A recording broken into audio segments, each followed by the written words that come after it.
All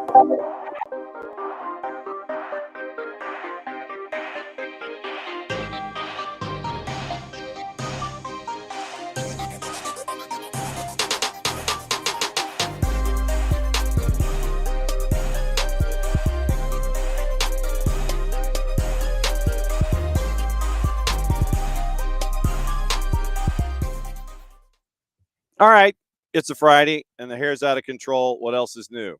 What else is new? Not much, because we always start Fridays this way. Come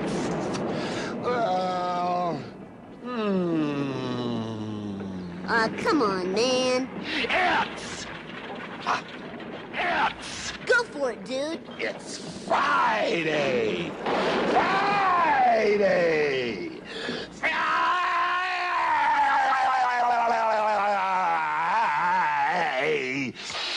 Day. It indeed is here on SDH AM. John, here you there. Here's the rundown. Bart Keeler's going to join us after I let you know what we're doing today. That includes Bart, because we've got to catch up on the women's national team. U17s are heading over on the men's side. U17 women got bounced in PKs. We have to talk about that. We'll talk about the programmed women's national team after this particular window. Questions, concerns, thoughts, the youth in the lineup, all those kinds of things. Efforting our friends from Beyond Goals Mentoring at the bottom of the hour. Tony Husband's going to join us at 10 o'clock. Tony and Ross. It's funny. It's like Ross comes in 1 week and then Tony comes in to follow. Anyway, last week, Tony and Ross called Vancouver and Dallas at BC Place. This go round, they've got NYC and Charlotte. We'll talk to Tony about both of those, and I've got a Portsmouth question for Tony as well. And I'm trying to hide the Accrington Stanley. I'm trying to hide the Accrington Stanley AFC Wimbledon scarf. So that will be at 10 o'clock. And then at 10:30, we'll get you ready for the weekend. We got AM News to get into, covering everything from the Copas last night. And it was crazy last night in Libertadores. You had Libertadores, you had Sudamericana. You've got Open Cup this weekend. We've got Premier League to look at. We have stuff in and around the planet to get into. Is Real Madrid really going to sue for €5 billion over the old Super League? We'll get into that. We've got Palace and schedule compression. Mikel Arteta saying that folks might skip out on tournaments if you end up with schedule compression, kind of like what Crystal Palace is going through these days. One of the coaches in the NWSL said she consulted ChatGPT for her tactics. You did that. And then we've got the Times reporting that if a particular team gets relegated in the Premier League, it could cost taxpayers £2 million. So that's just like getting us kicked off today. Anything on your mind as we get into the weekend? We've got that. Now that I've got all that out of the way, morning Alex, morning Ricky, all the things. Tom Bogert's got comments. Hang on just a second. So Ricky. All right. So Bogert, what is Bogert up to? Tom Bogert, what is he saying here? Nothing new. We got the Galaxy, Minnesota, Ricky Pooge, and free newsletter, all the things, guides, off-season guides for 30 teams. CRAM got signed to a new deal, 25 under contract, 200 negotiation. Okay, so there we go. All right, so there's that. All right, we'll get into that too. As promised, here's Bart after 3 minutes of venting and trying to figure out what the heck we're doing today. Welcome back to a calmer environment than being in and around all of the road trips that you've been doing recently. So what have we missed, sir? Well, I got to perform the ceremony for my younger brother to get married. So I think he missed that. That is good. And then we missed a couple of U.S. women's national team game, John. I think that covers it, right? Yeah. Well, I mean, we do have to get into the women's national team stuff, and I do have a card and call to get into from Chicago and Philly. Mm-hmm. The red card. We talked to our friend Max Anderson up in Chicago yesterday about it. He wasn't too keen on it, but I wanted to walk through it with you. And it was the Orahel moment and the aftermath. We want to get into that. Okay, so the women's national team window. We had a couple of matches. There was a moment of panic and the sky is falling and oh my God, what's going on with Portugal? And all all those Yeah. kinds of things. They scored on them, and then they defeated them, and oh no, what so after this window where you end up putting the ball in the back of the net a lot with 6 goals up against the Kiwis. From looking at it before we break it into its own specific parts with players and such, what sticks in your head from this last window with what we saw from the women's national team? I think it's fair to have been concerned at that result that the U.S. women put up against Portugal in the first match because Right. it was a team that was sloppy. That's just really what it was. It was a sloppy game. Lots of turnovers, a lot of missed opportunities in the final third, bad defending on set pieces. That's probably my biggest takeaway from the entire window is someone learned how to defend a set piece because you had 3 goals scored off set pieces and another in the New Zealand game that almost that Claudia Dickey saved it. That was great. So that would be my takeaway is set pieces, set pieces, set pieces to sound like are not at really friend from Fox Soccer. Yes. That though is kind of the undercard to the fact that this was a roster and 3 lineups chock full of young, burgeoning talent from not just NWSL, but we had Eva Gaetino got brought in from abroad. Uh-huh. Lily Johannes from Lyon as well. That to me is the story right now with this women's national team because it is fair to say that 2023 was a little bit of the missing generation of players behind probably Rose Lavelle and Lindsay Heaps, that pair who we thought, oh man, they're going to play such a big role going forward after they win the 2019 World Cup. 2023, there were a lot of players who weren't really there after them, which meant now this is a two-sided coin where we didn't see them on the field, but where they looked for, that's a whole nother story. But right now, Emma Hayes is really focused on how do we find the next young talent at every position. And young is relative. I mean, there's some 25, 26-year-olds, but this was a lineup at all 3 games that prioritized getting people experience. And that is more beneficial than any singular result. When you look at all of this, the youth that was on display, I mean, it was some of the youngest lineups ever, like in the history of ever, Mhm. at least in this particular century when it comes to the women's national team. You look at, let's just go to the New Zealand game, and we may work a little backward here. So once again, 6-0 final. You have a Hattie from Sears, a brace from Macario. Rose Lavelle hit a bomb and got it into for the 6th goal of the day. So you had the trio of friendlies. You lose 2-1, you win 3-1, you win 6-0, and you had Claudia Dickey in net against New Zealand, her Mhm. 4th cap, and it took like 6 minutes for her to get her first save. Then you end, and literally this is like you're really having to, and this is why we have your show on the network, is that you are really having to search for details, or you've really got to know the depth that you can pull from for this particular starting lineup, because it's Jordan Bugg, it's Kennedy Wesley, it's Emily Sams, it's Lily Real. Mhm. It's, I mean, these are names that, yes, in addition to pulling in a Lily Johannes and a Rose Lavelle, you get Claire Hutton pulled in. You've got Michelle Cooper coming in. Kat Macario, thankfully, is on the other side of injury, and she's now into this whole thing. And you look at your subs. Lola Bonta is getting minutes. You mentioned Eva Gaetino because of the initial concerns that you had when it came to Uh, goals being scored and all of that. yeah, let's just start with the back line a little bit, John, because I think that New Zealand game was pretty interesting. Now, obviously, New Zealand is a team historically that is ever present at World Cups because to them qualifying is really easy. Portugal, I think, is a much more talented team, but the back line for this New Zealand match was a little interesting because you saw, I don't want to say a true 3-back system, Mhm. but there was a big commitment to playing a center back as a right back, and she got forward a lot. That though being Emily Sam, she was the most experienced of the back line. Jordan Bugg, I think, of all the players who kind of stood out to me this window, she's probably number one. She looked pretty solid, especially when you compare her to the Tara McCown and Emily Sonnet defense from the Portugal match. Jordan Bugg looked really darn good, and I do agree with David. I think Emily Sonnet's time with the U.S. women's national team is probably fading. I don't know if it's totally over, but I was going to say time as a consistent starter versus time period. Is that a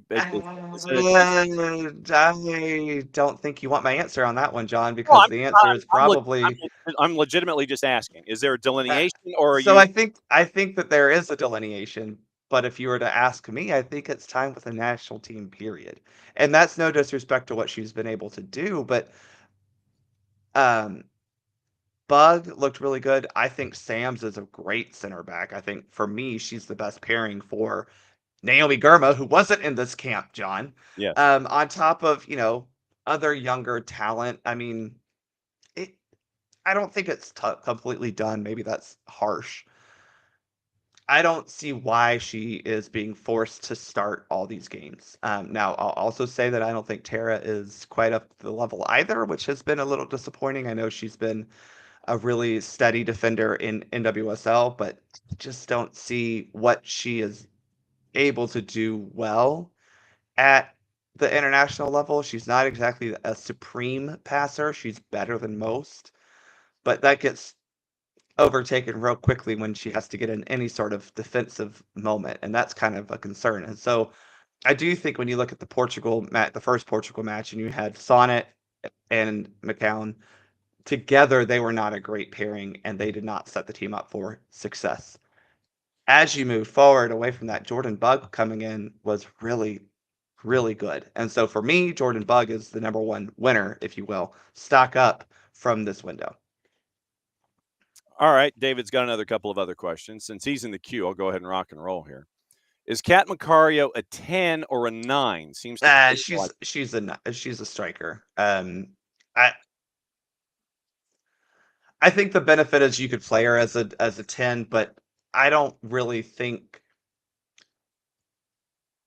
we've got Jaden Shaw, Mhm. we've got Croy Bethune, we've got Rose Lavelle. Right. Those are three attacking midfielders that any country in the world would be lucky to have.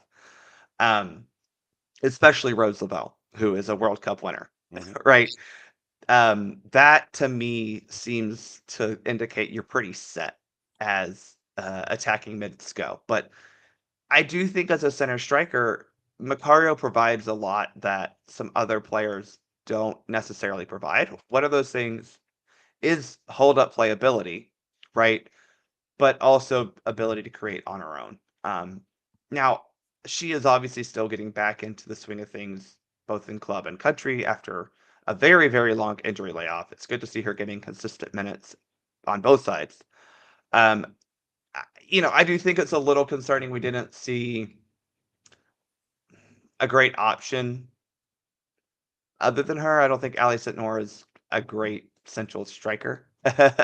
um, but it's it's got to be Macario who you're looking at as your number one striker right now. I mean, she was supposed to be the number one striker last World Cup cycle, and she got hurt. So I don't think that's changed. All right, next question on the board. Bug and Sam, and this is a question. Do Bug and Sam's both play inside and outside fullback? Do they not? Yes and no. Yes and no. Like you're not wrong that they both, but they are primarily central defenders. Like that is what they do. I think you can say it's good that they both can play those, and both do for their NWSL teams on occasion. But I would classify Emily Sams way more as an actual center back. Um, Now formations are a little different for both Orlando uh, and the U.S. national team. So for Sams, that's maybe unfair to her, but I think Jordan Buggs slots in really well as a center back in this system. And maybe that's good for Sam's. Maybe her being able to play kind of the right wing back or right back role. I mean, she had a shot inside the box. So, and that wasn't an LGP run. She was a right wing back or right back at that point in time. So to me, it's a good thing that you can have. I think Emma likes to play that swing 3 to 4 back system where one side gets forward. It's good to have some versatility and some players who can do that. Yes. Then you look at and Abby's thought was that they were gassed in the final 10 minutes. I mean, I could see that considering what you have folks that may not necessarily be completely and totally familiar with what Emma Hayes is demanding for a full 90 minutes. So I could see needing as many Swiss Army knives as possible out there, and at the same time knowing that supply and demand, energy supply versus demand might be two separate things that you have to adjust to. But that's why you have matches like this. So this young lineup, I think that was. What was the stat? Hang on just a second. It was the number of average caps. It was 21.7, and I think most of that was Rose Lavelle. I think she kind of blew the curve on this one. 17.3. 17.3 caps, U.S. starting lineup average, lowest average in 25 years for a USWNT game, and the age average was 23.2. So, I mean, this is where you're kicking the tires. You're trying to figure out everybody else so you don't get caught in transition years and transition tournaments staying too late at the party. Oh, and that's kind of, I think if you were to look at all three of these matches, in theory, your best lineup was the first lineup, and you lost that game. Now, when I say best lineup, I mean that's probably if you were to go position by position from this grouping, which player is most experienced, best, perceived as the best at that position. That lineup from the first Portugal match is probably it. It again was sloppy. It looked like they were unable to deal with any sort of real pressure from Portugal on and off the ball. So that's a problem when that's your quote best lineup. Right. I'll throw out my other hot take for the morning, John, is that we talked about Emily Sonnet. Lindsay Heaps is also, I think, not long for this national team, to be quite honest. I know that sounds crazy. Definitely as a starter, I think our midfields looked way better without her in it. Now, I do think that Emma Hayes committed the cardinal sin of playing Rose Lavelle and Lindsay Heaps in the same midfield. We know that doesn't work for this national team. It never has. So maybe that's a problem. That probably is telling to me that Rose Lavelle starts another game and we look a lot better. So, yeah. David says he's going to go see the USWNT in Orlando. If he had to roll the dice on a U23 to get a jersey of, who was Bart's best bet on an 8-year run with this squad, he's not going to hold you to it. But if you were looking at a U23 to get a jersey of, it's Alyssa Thompson. I mean, I think that would be the most no duh. She's already been to a World Cup, but I would say Thompson. Maybe Johannes is another good one. Okay. I'm a huge Jaden Shaw fan, but if you want someone who is like probably going to be here for at least 2 cycles, I would say Johannes or Thompson. Those are the two that I would rock with. Okay. With this particular grouping, the USA gets Italy now in Central Florida the day after Thanksgiving, or the weekend after Thanksgiving, and then the Monday following at the Erector set. So it's 2 matches in Italy to wrap up the 2025 calendar year. Mm-hmm. What would you anticipate coming up in this? Is this just going to be a wild card camp? Is there going to be purpose? Is it going to be the younger players returning? What are you anticipating with November 28th in Deck 1? I don't know, because it should be It'll be toward the end of the NWSL season, right? So a lot of these players, their off season will have started, and I know Emma loves to prioritize that rest for these players. We saw it back in that May, early June window where she allowed a lot of the European players time off because they had just finished their season. This window happens to be, at the end of the NWSL Cup playoffs. So, if you're a team that has been eliminated but made the playoffs, you probably will want to stay home and rest. And obviously, if you're a player who's gone to the championship, you probably don't want to have to come into this camp. So, I do expect it to be a little bit more young slash European heavy. Yeah. But I don't know because it kind of depends on who wants to come in. Because I mean, look, the reality is most women's national team players do play in America, right? They're playing domestically here for NWSL. So it would be hard to field the whole team of European based players because there's not a full team of that. So Yes. I do think we'll see some of that. I'm interested to see, John, to your point, like, is it young? I would imagine it is. I don't think we're going to see Emma starting to make real selections until next year. Okay. One card and call that I wanted to get into with this morning before we come back and do it again on Monday. Yes. The Philadelphia-Chicago incident, like I said, we talked to Max Anderson about it. Obviously, Max is looking at it through fire-colored lenses, but it was the Orahel red card after Gutierrez and Wagner come together late. And the reason that we mention this is because, once again, Orahel gets the red. He's not available for match day 2 in this series. So we know going in, apologies to Rich, how they're wired.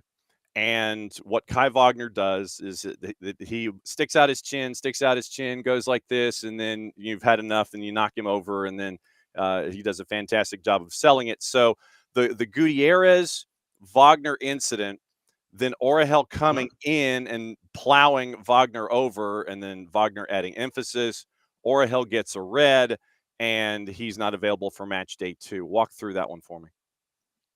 Well, Wagner, I think, is a lot to blame here.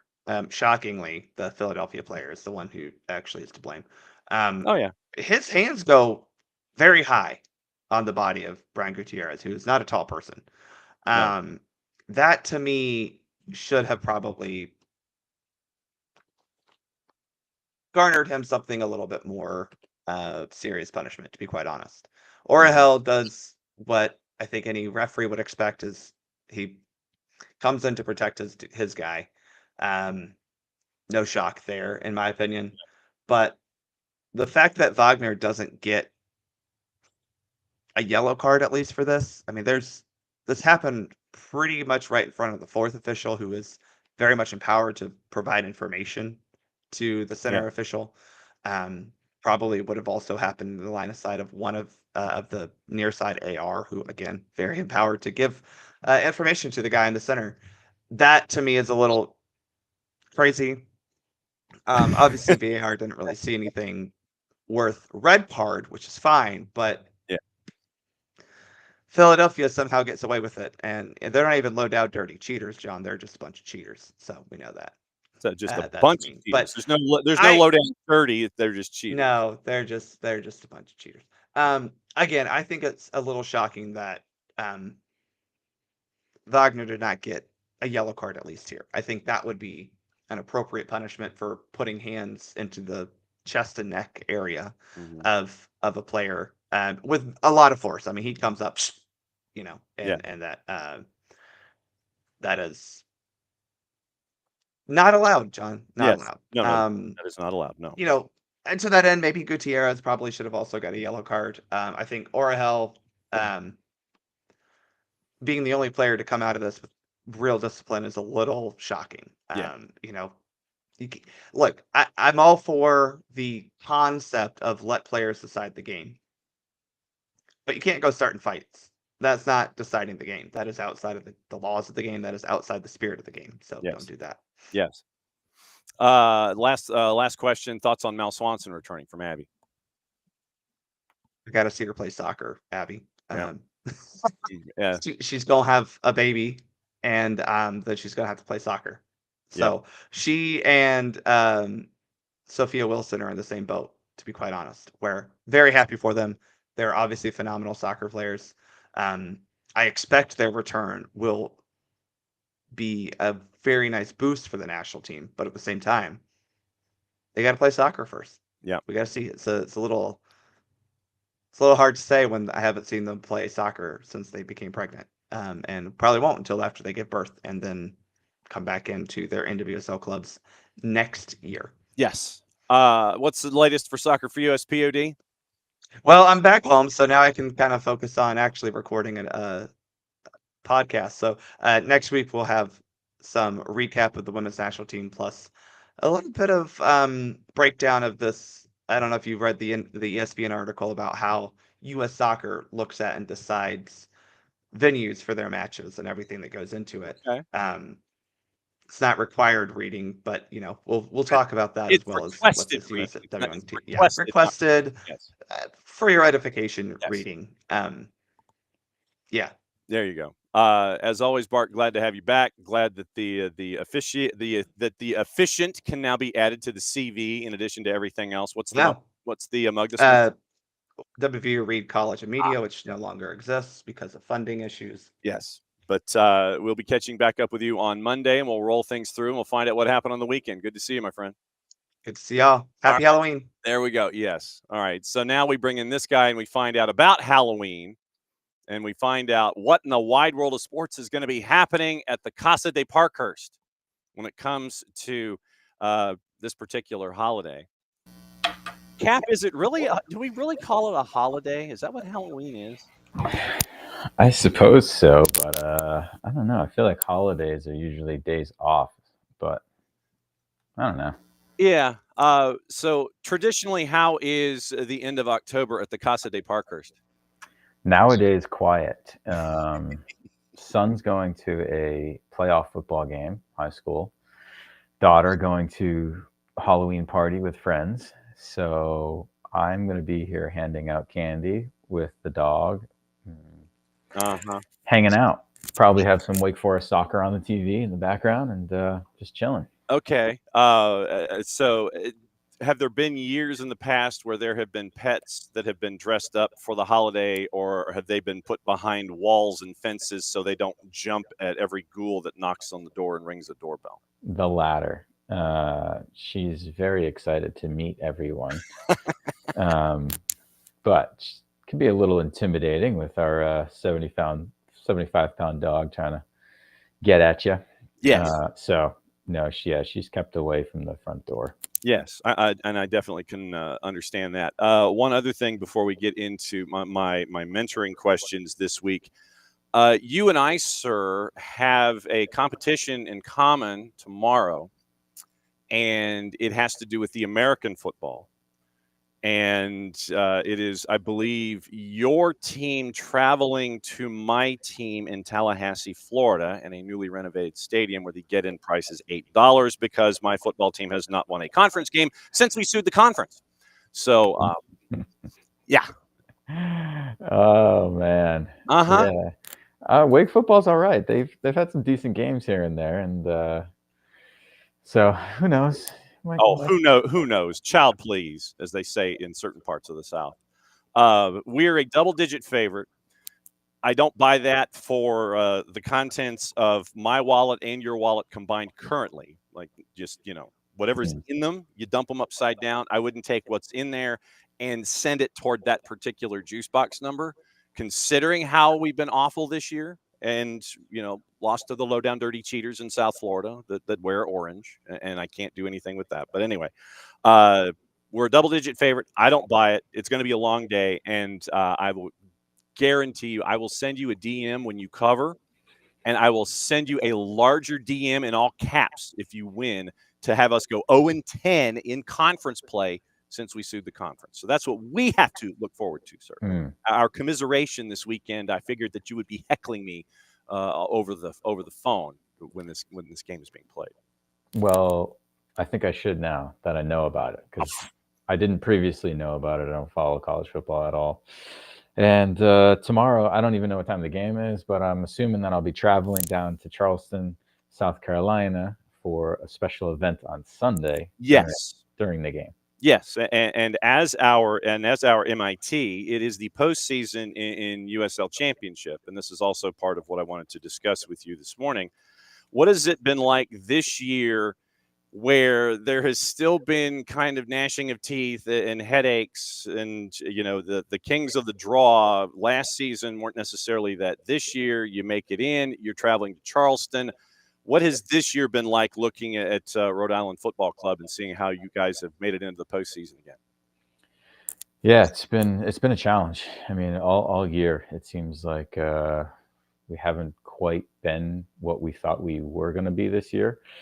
Tough start to the season with the stadium not ready, and starting on the road, and then just trying to come back from that. And it's been tough.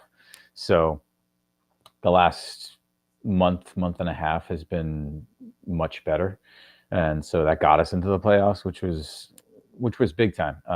It's very tough year 2 to get back into the playoffs. I think if you look at a lot of successful organizations, sometimes year 2, if you have a very successful year 1, is difficult. So, and just looking at in general, coming off of going to the finals, neither of the MLS finalists made the playoffs. Both of the USL finalists came in bottom of the playoffs. So Colorado, I think, came in 8th. In the West, we came in 7th in the East. It's just tough. So to make it in is a good is good. That was obviously the goal was trying to get top 4, but as the season progressed, it was okay. Let's make playoffs and let's make a run. So yeah, Louisville and Charleston, we knew we were going to play one of them. They're both top of the league, best in class for sure. So we've got our hands full, that's for sure. But you play the underdog. We did it last year, so it's not impossible. I doubt either team was thrilled to get us round 1. So I think that's a positive way to look at it. Yeah. Well, so then what has made RIFC a certifiable pain in the back of people's fronts in USL Championship? What has Kano done this year that has reinforced the build this year? Yeah, I think we're tough to play against. I think when we played Louisville and Charleston the last 2 games, well, when we played them each, I think it was their lowest XG of the season. So we don't give up a ton of goals. Our goalkeeper's been fantastic, knock on wood. Koke Vegas has just been unbelievable for us. Well, that's why you signed him. He was the first dude you signed, right? Number one, El Capitan. So yeah, he's just been fantastic, and so we're tough to play against. We don't generate a lot of goals. We don't score a lot of goals. We've only scored 1 set piece goal this year, so that's been a struggle. But yeah, Dell's right. They're going to dominate possession, which is fine. We're going to go down there and try and win ugly, which is what you have to do when the other team's better than you, right? I mean, Charleston, obviously, and Louisville are top of the table for a reason. So you never know on any particular day. So hopefully it's our day. And if it's not, we had a good run last year.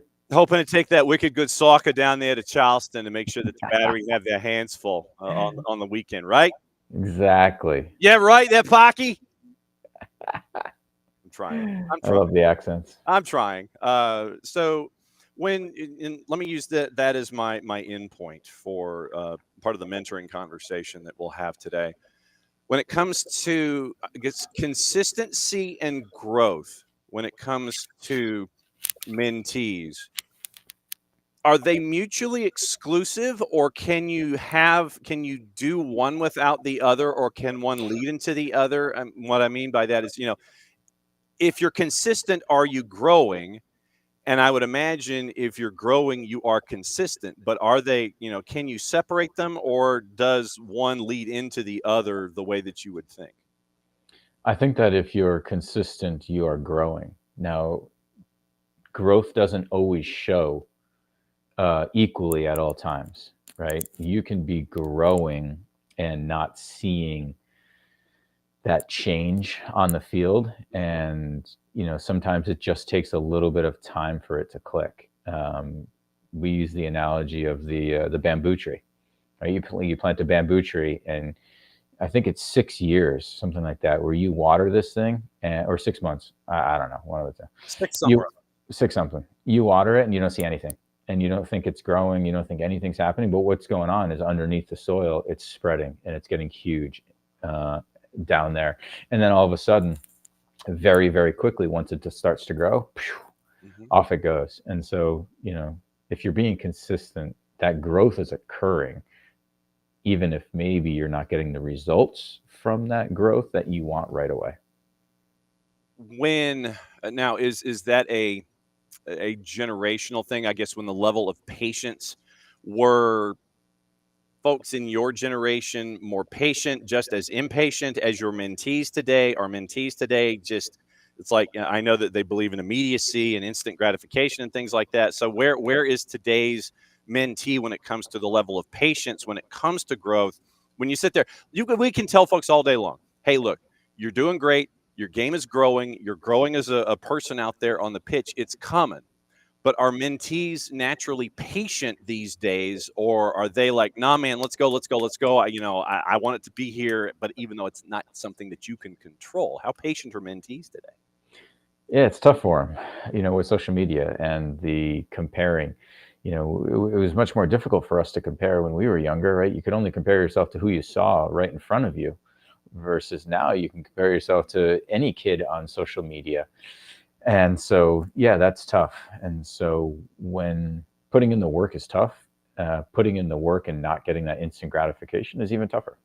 And so, yeah, it's challenging on these kids, because as we know, young athletes, they all grow at different times, and they mature at different times, and they hit their peaks at different times. So, if you're one of those younger athletes that hasn't grown quickly, hasn't hit their stride yet, and you're putting in that work, it can be really frustrating. I mean, and I do not envy a growing athlete at all these days because of social media and everything that surrounds them, and trying to sit there and go, well, I know I want to be at this level. I don't think I'm there yet. So when it comes to self-evaluation, where a mentee is looking at themselves and they might be a little self-deprecating or highly critical or self-critical or what have you, how much dialing back do you and Greg have to sit there and go, it's like, it's okay to be self-critical, just don't let it, take over when it comes to your process, because of all of these things that are around them. It's like, man, I just don't think I'm growing as much as I do. I think that I should be here when I'm here. It has to do with that whole patience thing. It's just, trying to get them to understand perspective, I would think might be a little hard too. Totally. Yeah, absolutely. And on one hand, you like it because to see some competitive fire is important. Yeah. And so you don't want to dwindle that, right? We want kids to be competitive and want to win, want to go out there and perform well, and not want to lose. And so you have to balance it, like everything. So you don't want to kill that fire and that vibe, and tell them to just be okay with how things are going, but to keep pushing. But that's where you try and find the little wins, right? Instead of getting these big wins, right? Can you focus on one little win? Right? Do one little thing good this game. Do one thing that you want to work on in training, and just get that little win. And then you start stacking little wins, and all of a sudden, maybe, these little wins can turn into something big. Michael Parkhurst, Freddie Free Kick, hanging out with us here at MF Parkhurst on the 280-character app, Beyond Goals Mentoring, beyondgoalsmentoring.com, at BG Mentoring on said Twitters. Very good, John. I was trying. I was. It's the Mountain Dew in my system. It's starting to kick in. But is it difficult? Is it more difficult to have them appreciate little victories, where we can tell, you can tell a mentee, a little victory is still a victory. It's not just a little victory. It's still a victory in the larger scheme of things. Do they instantly buy into that idea of a little victory is a victory, or do you have to kind of sit there and tap them on the back of the head a little bit to remind them that a little victory is still a victory, instead of wanting to focus on the larger picture and the finish line and something like this. Yeah, it takes reminding, for sure, because they want the big victory, and everybody wants the big victory. And usually you look beyond the little victories, and sometimes you don't even notice the little victories until you're asked about it or you think about it, and you say, oh, yeah, you know what? Hey, I did do a little bit better than last time. I did get a few more juggles than I did. Am I the best juggler on the team? Am I doing what the little kid did before the Ajax game? Like, okay, no, but I'm better than I was yesterday. I'm better than I was last week, and that's what we're striving for, right? Just to compare yourself to yourself and your former self, and are you making those little gains? But that's tough. It's tough for adults. It's tough for kids. Super tough for younger athletes. But that's where we're just trying to remind kids of these little wins. But they need reminding for sure. Do the parents need equal reminding in these situations? Yes. Yes. Do they need more reminding than the athlete? They need more reminding that success isn't linear and that losses are okay and losses are learning and games aren't going to be perfect. And, not every moment on the field needs to be great. And also they're going to learn quicker from the mistakes they make on the field. So stop coaching them, stop yelling from the sidelines, stop, moving them trying to move them like a chess piece out there, tell them where to go and what to do, right? Because they learn so much more on their own, figuring it out, and also from mistakes. And I know that's tough as a parent to sit there and know, hey, shoot, your child's going to fail right now.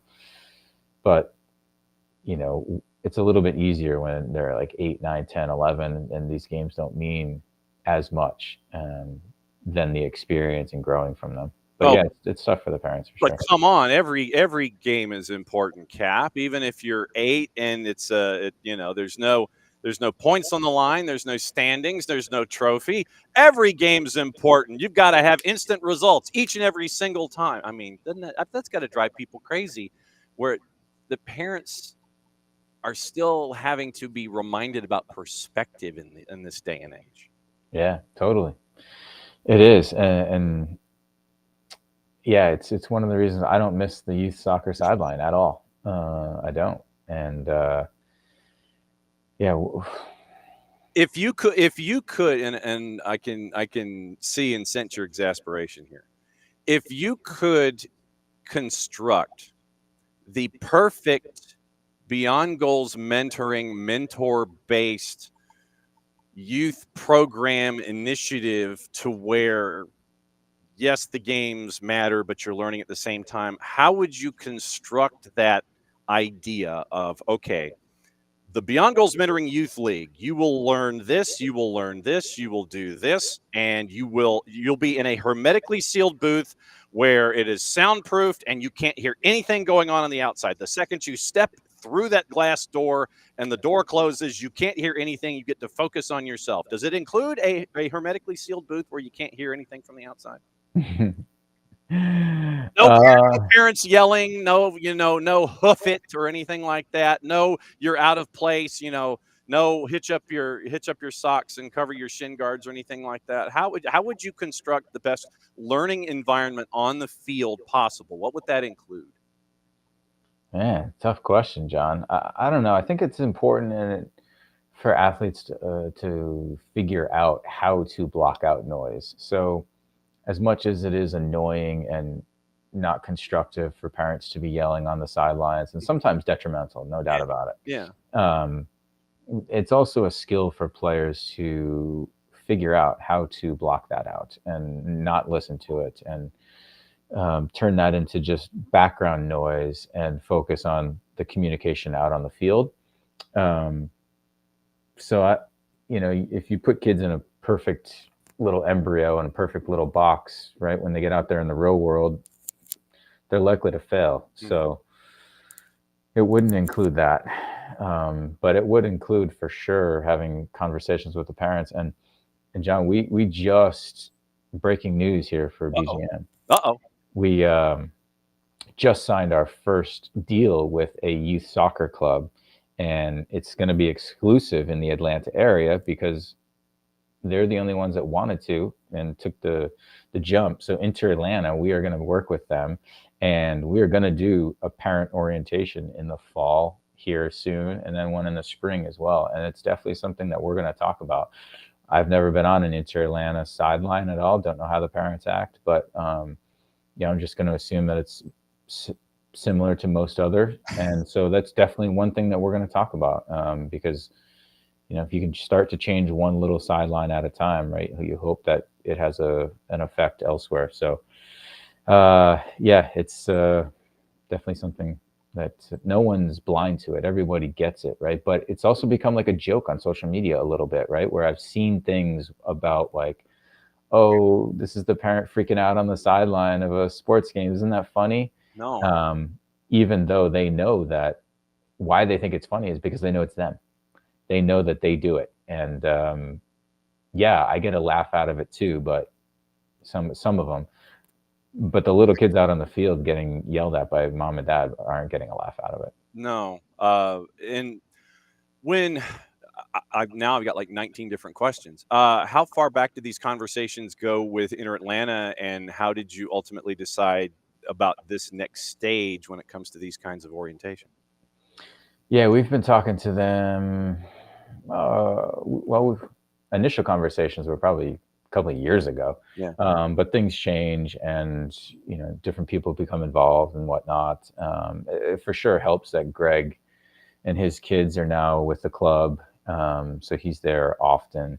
But they're just really well run. They've got some good people on the board, including Mr. Mark Bloom. He's on the board there, but some really good leaders there that value what we bring and what we can provide for the kids and the parents and the club in general.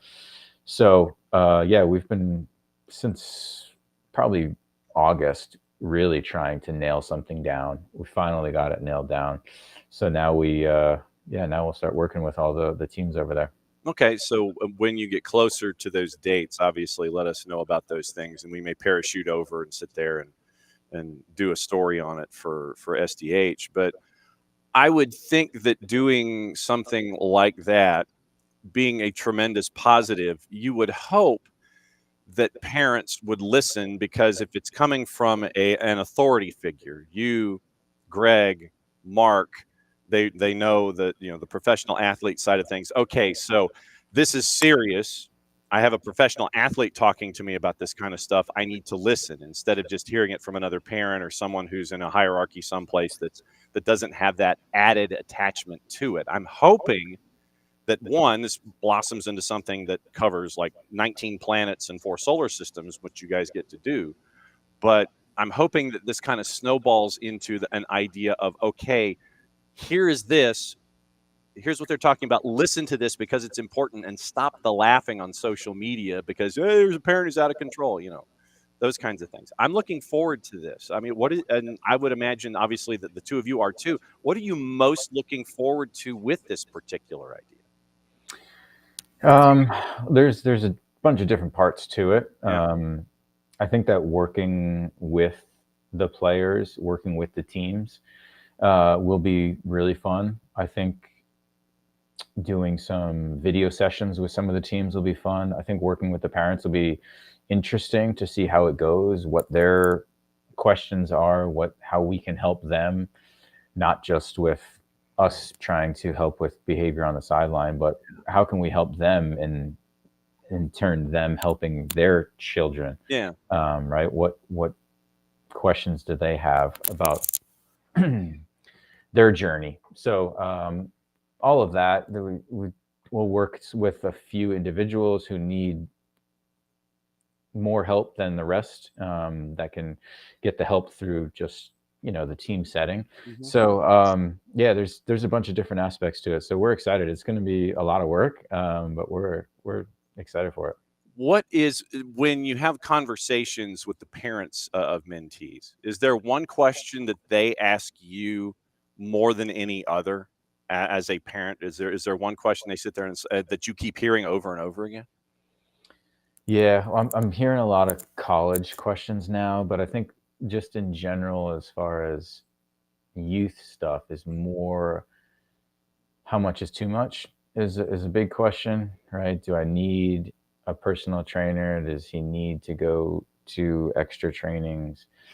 That's a big one. And then a lot of the questions are just around like his confidence is down. I can see it, but you know, they don't want to listen to me type thing. Okay. Can you help him with that? Which is a big aspect. And I get it because even my own kid doesn't want to hear it from me. It's like dad, one of those kind of things where they roll the eyes. Yeah. And they may not take it as seriously if it's coming from you outside of the family, they take it more seriously than you inside and under the same roof. Very true. I mean, I'm just I get that. And it's coming from a genuine place, but because it's coming from under the same roof, you feel like you might be getting piled on a little bit, you know. That's my guess. Just comes as another lecture. Oh, it's another parent lecture. Here we go. Yeah. To have those, I do not. I give parents. Everybody sits and goes, well, do you have kids? I said, no, I have parents and pets. That's what I have. I am fully in awe of parents and what they are able to accomplish on a daily basis, considering there's 9,000 different things you've got to do. You're torn in 9,000 different directions. You've got to sit there and make sure that you're providing the best life for everyone under that roof, and that you're all moving forward as one unit, basically, and that you're all doing the same message and the same things. There are days where I'd sit there and go, I don't know how parents do what they do. I really don't. It's a huge commitment for the whole family, especially if multiple children. I mean, soccer is worse than baseball as far as travel, especially at a higher level, right? When you get to that higher level, and you know, kids around here in Columbus, they're going to Louisville for a game on the weekend. They're going to West Virginia. They're going over to Chicago. Like, we're talking 4-hour drives, 6-hour drives, 5-hour drives, 3-hour drives to play a game, or to stay overnight for, you know, 2 games over the weekend. Like, that's a lot. Mm-hmm. That's a parent and a night stay at a hotel, right? So if you've got multiple kids, I mean, and just financial, such a big impact. So I get it where, hey, if you're going to make this commitment, you want your kid to be serious. You want your kid to be getting better. You want them to be bought in, right? Otherwise, why am I spending these thousands of dollars, and all of my free time is now devoted to this? So I understand it from a parent perspective. No doubt about it. One more before you go. Actually, it might be 1 and 1B. Is Hell Is Real going to a third match? I hope so. And I hope so. There was a fun watch, the first one. I enjoyed it. It was a good game. Entertaining. I think Cincinnati's probably the better team. Columbus is missing their new striker, and without him, it's a little bit difficult for them to score more goals. So I do think Columbus will win at home. But yeah, then you got match day 3. Mm-hmm. Yeah, which I'd be excited for. I'd try and get down to match day 3. I know, because I'm disappointed. Of course, the Charleston game had to be at 2:00 on Sunday, so I won't be back in time to see the game here on Sunday. So I'd try and get down to a game 3 in Cincy if possible. And yeah, because we had Doran on the air yesterday to break everything down, and it's always fun to have this on. I hope it's not Darlington's last game. Yeah. And last one before you go, what do you think about what's going on here in Atlanta, coaching search and roster decisions and such? Yeah, big decisions. It's it's a huge one. It's a huge one. I mean, there's a lot of roster decisions to be made, but yeah, it's interesting. You have to make the hire quick if you want that person to make the decisions. But you don't want to rush it. I get it. I've heard some things on the side here and there. So, yeah. Oh, you have? Yeah, you have you? I may have. But yeah, it's a big one. It's and I know that they know it's a big one. Yeah. So. They do. As always, my friend, thank you for the breaking news, by the way, about Inter Atlanta. That was a nice subtle drop in there. It's like, oh, by the way, breaking news. I didn't have time to hit the sounder. I'll get you prepped next time. There we go. Give you a heads up. Yeah. So Wake and Florida State. That's going to be tomorrow in American football, and you're going to yell at me because you're going to heckle because you covered, if not won, down in Tallahassee. At BG Mentoring at MF Parkhurst. As always, Cap, it's great to see you. Great to talk about anything and everything, and we'll catch up with you next time. Thanks for dropping by as always. Have a great weekend. There goes our everybody except L. There you go. Yeah. So there goes our mogul in training, Michael Parkhurst, and so that means one thing. It is hour number 2. And I'm gonna start hour number 2 off with the return appearance of Tony Husband with a question that has to do with his documentarianness. I just created a word, documentarianness. We bring Tony in here to start hour number 2, and Tony, I got in the mail a couple days ago a notification for my my AGM for the Pompey Supporters Trust. Excellent. And it is apparently it's the PST AGM and Q&A event. I think they need more initials in that. But Monday, November the 10th and the 17th. The 17th, by the way, is my trust AGM. And when we had, and this is where I pull back the curtain a little bit about your documentarianness, you got to do a good documentary on how chaotic it was with Pompey when everything went and circled the toilet. It was, I'm sure it was a great piecing that jigsaw puzzle together, huh? Yes, I mean, my goodness, John, that is taking me back a few years to a remarkable spell. I mean, I'll summarize it because the story is so complicated. I mean, if you're ever interested in kind of a tale of what was an overseas investment in a Premier League football club, and where things can go wrong, and quite frankly, how incredible the story can become, then the story of Portsmouth Football Club around that time, 2010, is one that you would enjoy and endure in many ways, because it's not necessarily a great story, but it served as a kind of litmus test moment for the Premier League in how ownership is controlled and how the game is managed in the UK, and still really is one of those original precedents for how they must never do it again. And that's actually held since the days of Portsmouth. But yes, I did a documentary about that time, the amount of owners they went through. Owners we're not even sure to this day really particularly exist or knew that they even owned the club at one point. It sent me on a journey from Portsmouth to across the UK, to Jerusalem, to Tel Aviv, and back again. And we produced a 30-minute documentary, which I think all of us who worked on were pretty proud of, as we tried to find the answers as to exactly what happened at that club. I mean, because they'd done everything. They'd done so well. They'd won the FA Cup. They'd spent lots of money. They had some big players like Jermaine Defoe, Sol Campbell, Kanu, you know, just their list of players was sensational. Glenn Johnson, a former England international, and then everything went wrong, and they went all the way down to the bottom of the English pyramid. And now with Michael Eisner, who has been a very good American owner for Portsmouth, they've made their way back up to Championship level, and at some point maybe we'll see Portsmouth back in the Premier League, and I would be delighted to see it. Full disclosure, when we got the 40-page document, when Eisner was set to purchase, and you know, you have your memorandum of understanding, and hey, here's my plot, and here's my idea. You get this 40-page document, and the boss and I literally were sitting in our kitchen, and I'm poring over this thing with her, and she's like, "What are you looking at?" And I said, "Michael Eisner wants to buy Portsmouth," and you know, and so we go over this thing, and I actually voted no, because there was no mention of what he was going to do with the youth programs and the academy, and how you were going to sustain growth from within with homegrown talent. That was my largest concern at the time, and I voted no. I understood everybody voting yes, but for me, I was like, well, how are you going to build for the future and all this investment? So yeah, I voted no initially, even though he has done what he has done, and I'm still a member of the PST.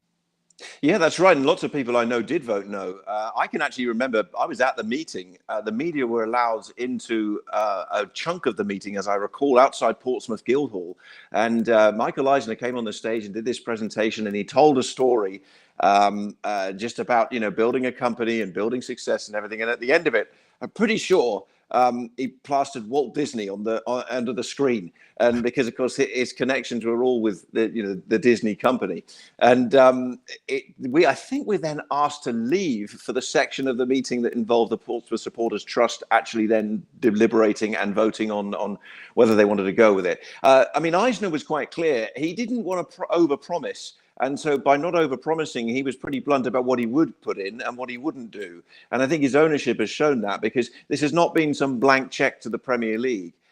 This has taken a long time, and they would probably admit, and I'm not close to it particularly at the moment, but they would probably admit they got a fair bit wrong on the way to getting a fair bit right. And they've still got some major issues to overcome there. If they're to become a Premier League club again for a start, they'll have to have a new stadium or a remodeled stadium. I think they're going with the latter option because it's so controversial to talk about the thought of leaving Portsmouth's Fratton Park ground. So, they're a club that are often hampered in many ways by ghosts of the past as we talk on this Halloween. But we do hope that they're on the kind of the upswing. I mean, they're not having a great time at the moment in the Championship, it must be said. But it's just a bit of a football miracle, to be honest, that they're there. But never forget the role of some of the guys of the Portsmouth Supporters Trust, the Ian McInneses of this world, to name just one, who kind of just put everything on the line to save the club, and they did it, and it was a remarkable time. Apple TV's Tony Husband not talking about the MLS Cup playoffs yet in this segment because I decided to go full right turn on us. I know you stopped. So I guess we should actually get into the MLS Cup playoffs. You and Ross joined us last week, and Ross was from his new studio space. Yeah, we got to hang out there. You guys got to go to Vancouver to find out what's going on with Vancouver and FC Dallas. What were your takeaways in a dominant performance from Vancouver? It seems like ever since Thomas Müller has parachuted in, they have just been that added little bit for the Whitecaps here in the West. Yeah, that's right. I think Vancouver have been great. I will say I thought Vancouver looked very good from the beginning of the season. I said they were one of the best teams to watch in MLS as early as March, when they started to look so good in those early rounds of CONCACAF. And then Muller has just added that extra bit of spice, not just what he's producing on the field, which is a lot, by the way, with his goals and assist tally now. I think he's now scored about 5 penalties as well. So I think he's up to something like 8-9 goals for them as well now. Almost in as many games playing as a Whitecap. And, it's just not about that, though. It's about what he's done to the market. It's incredible. He has infused everything. He's galvanized everything around Vancouver. Right now in Vancouver, they are at the moment a soccer town that is also obviously engrossed in the antics of the Blue Jays, which somebody had to explain to me that the Blue Jays are still supported in Vancouver, even though I was a bit bemused by how geographically people in Vancouver support the Toronto Blue Jays, but they do. So they tell me. Huh. So I have them down to win it. I will stick with MLS Cup winners being Vancouver. I think they're the best team in the league at the moment, and I think they've got everything going their way. They're going to be one of the best stories of 2025 if they do win it. As you said, the display over Dallas was dominant. I think they should wrap it up in Dallas tomorrow night in Game 2. Dallas did well to make the playoffs, and I think they looked a little bit like a team who thought they'd done well to make the playoffs, and that is a team that probably knows it's not going to go much further. But you never know, because this is the round now, the second game in the first round. This is where the chaos can begin. So you never know. And we are believers and lovers and founders of the chaos. We are chaoticians here, quoting Jeff Goldblum in Jurassic Park. You think what? So then let me ask this. You mentioned Vancouver. They're your favorite. I had LAFC and Vancouver in my final, but I had LAFC going through. What in your mind sets Vancouver over LAFC? I think across the field, they're stronger.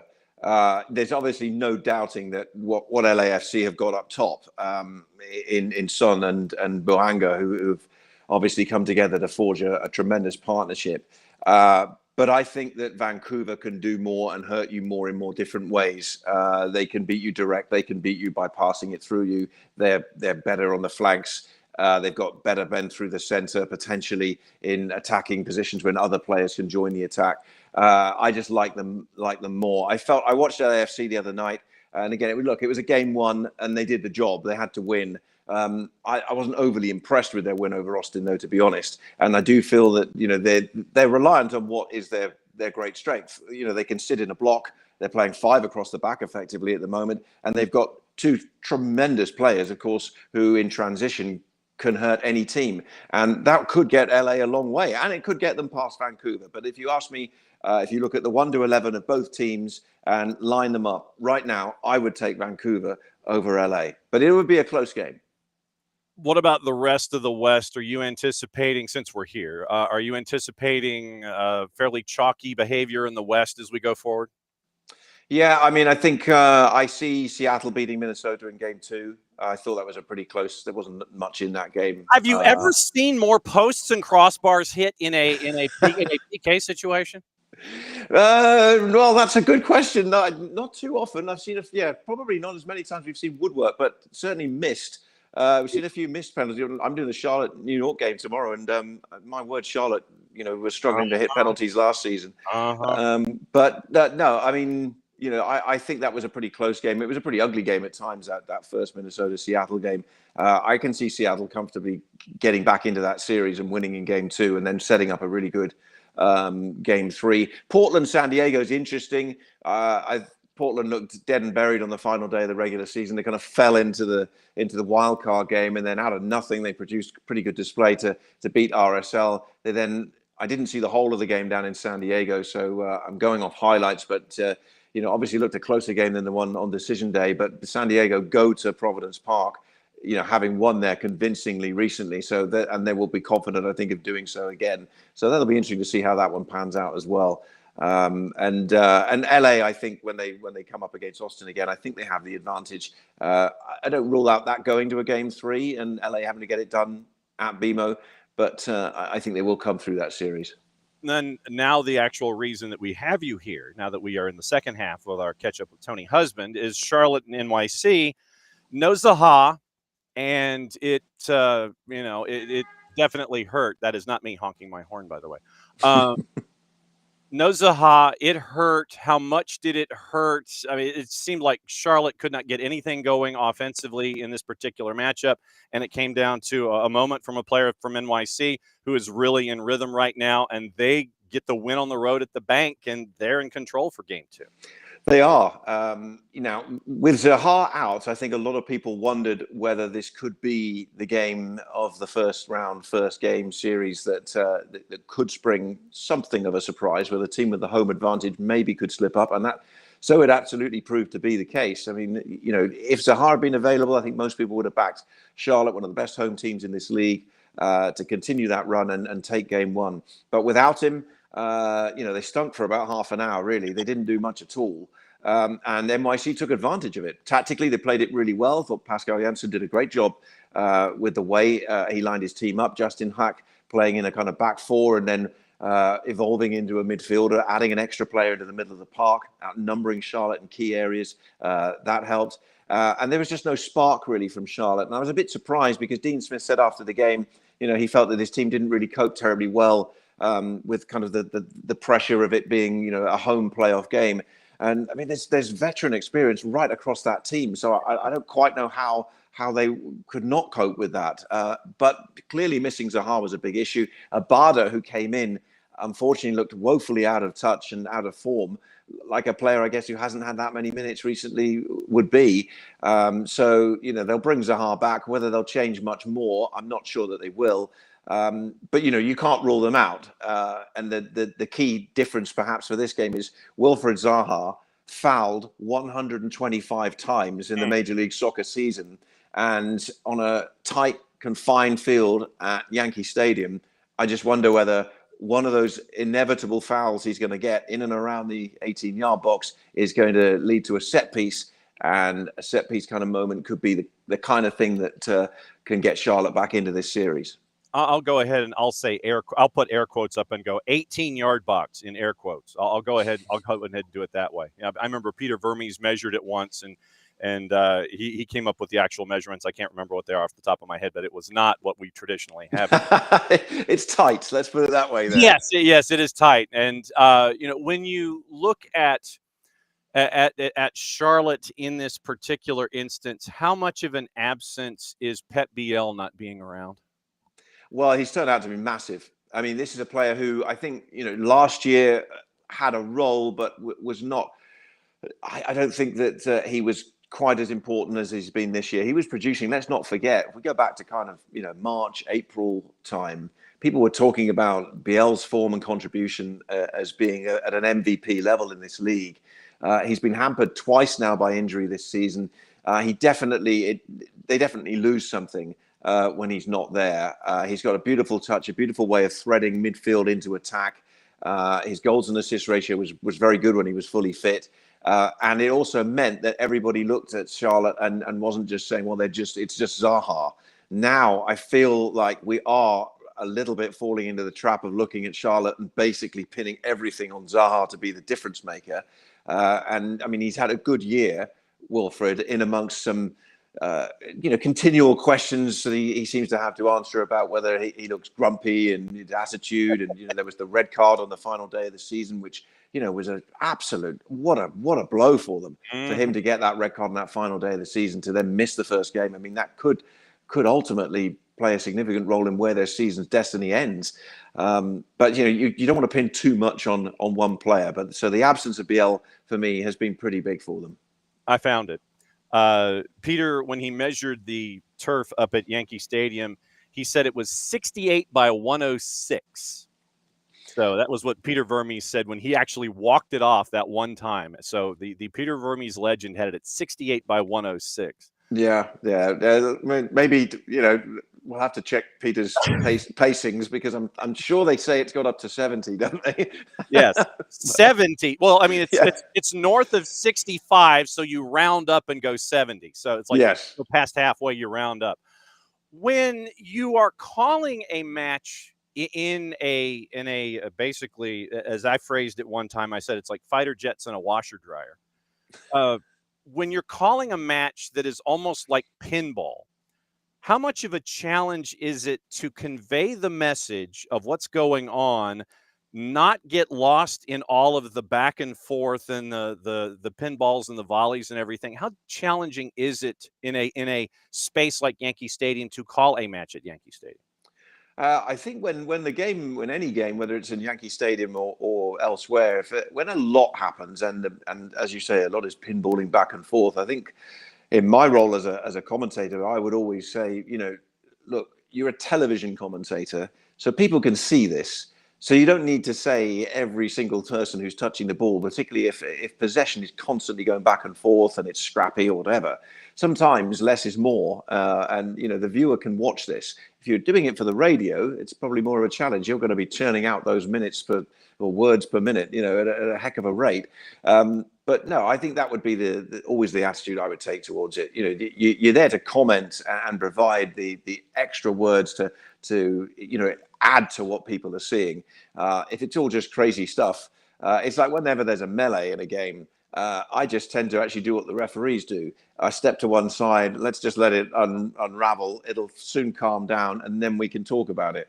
And I think John Freeman did much the same at Bank of America Stadium when it happened there. And he was almost kind of smiling at the end when he was just waiting for everything to calm down. So I think that's the kind of view. But I would take that in any commentary, whether it be at Yankee Stadium or elsewhere. All right, so quickly before you get out of here, let's take a peek at the other matchups in the East. Chicago and Philly. No Orahel for Chicago. We talked about that in hour number one. We had Max Anderson, their radio play-by-play guy, on yesterday. Nashville and Messi and Friends, that's going to go to Geodis, and then Hell is Real. What about those other three?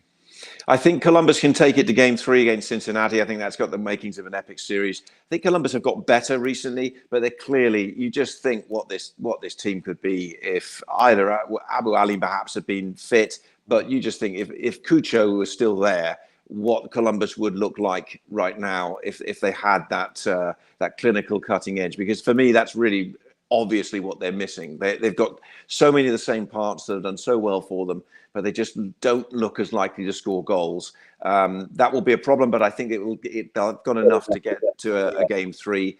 And then Nashville, Miami. Well, Miami have won 6 straight now against Nashville. So have Nashville got something left in the tank and something left to try it and turn it around and take it to a game 3? I think it's going to be very tough for them. I think there's something now about Messi and this Miami group that is just a little bit more fixed than perhaps even they were last year on making sure that there's no mistakes in the playoffs this year. They're not going to repeat the Atlanta experience. I would favor Miami to get through, although it's not out of the question that Nashville can beat them at home. Philly, Chicago, again, I think it has the makings of a game that could go to a game 3.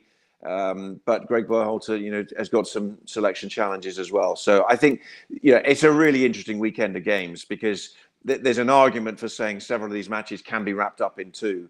But there's also, you can easily look at how important home field advantage is in this league. And I felt it would be, particularly in the East in these playoffs. And there's plenty of scope that we go into a completely wild match 3 weekend next weekend. And I think that's highly likely with a few of them. And it's you and Ross, right? It will be me and Ross, indeed.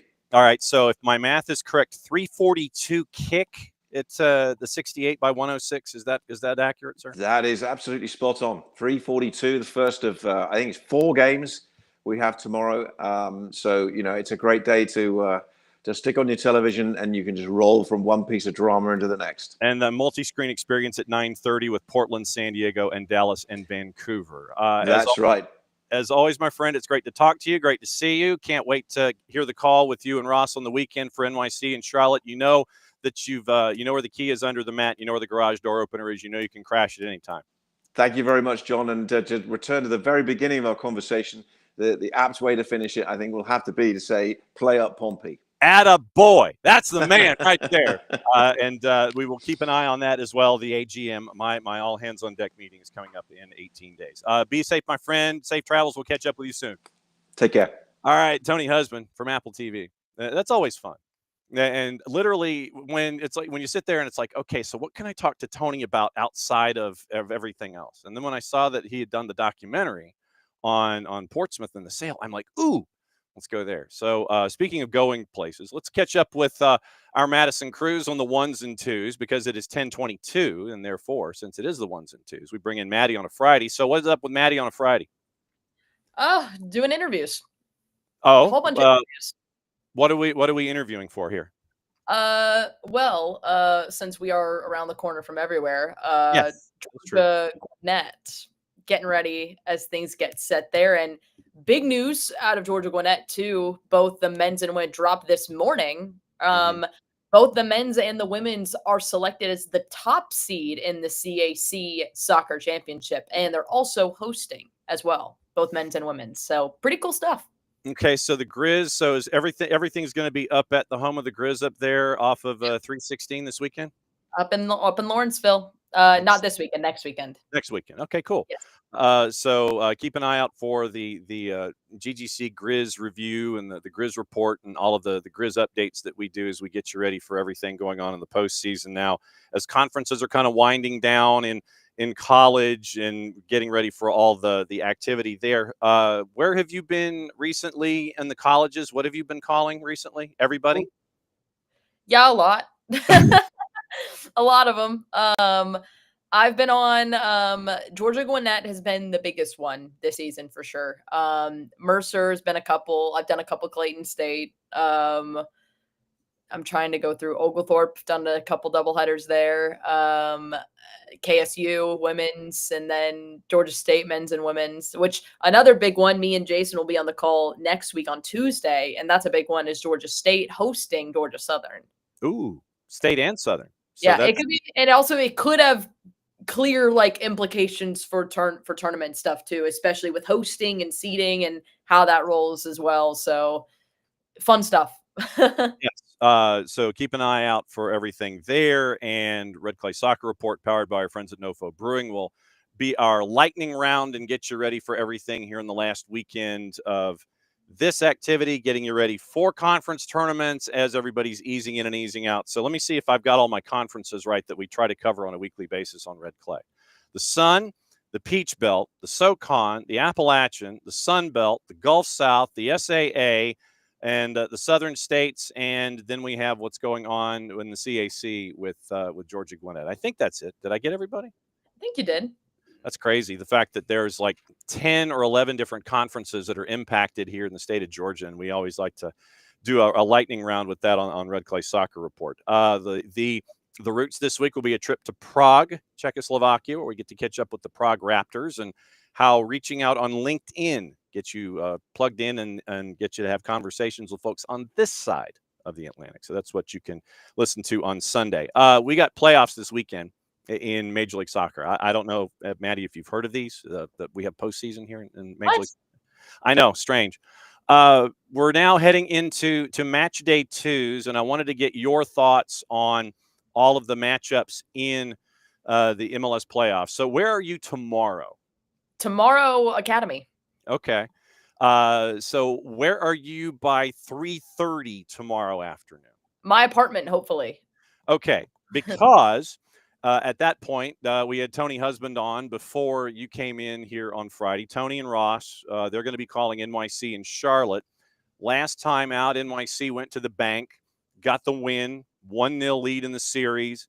Dean Smith felt compelled to sit there and yell at the fact that he was playing on a Tuesday night. And I would remind Coach that that happens. And, sir, when you were coaching overseas, I believe there were moments where you had to play in the midweek coming off of a weekend as well. So this should not be something that is a pop quiz to you, sir. Yeah. NYC at the 68-106, as we did find the measurement from Peter Vermees. The U12 futsal pitch, they're actually going to play there.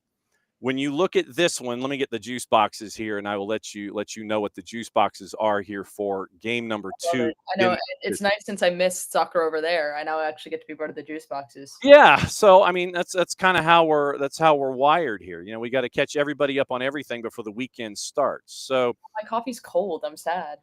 Well, do you need to go heat it up or something? I'll heat it up later. It's fine. Okay. NYC at the 68-106 is a -139. 90-minute draw is a +280, and Charlotte is a +334. They get Zaha back. What do you think about this one to kick off the massive Saturday in Major League Soccer? LAFC takes it. Well, I think they get it done. And I don't think it goes to penalties. Okay. I think it gets done in the game. I think it'll be back and forth. I don't think it's going to be a slam dunk for NYC. Yeah. But I think losing BL as well, I think he was a huge key to that team. And I think you're seeing that he was a huge key to that team, and he's not there. They're really missing him. I think getting Zaha back, I think that'll give him a bit of a spark. I do. I don't think it'll be enough. It's already difficult when you go in, especially in these best of 3. I mean, we know it from last season as well, like how difficult it is, especially too, if you're the home team coming into a situation and you gotta win. Normally it's the other way around. That's what it's been like for most of the playoffs this season in particular. The home teams have won.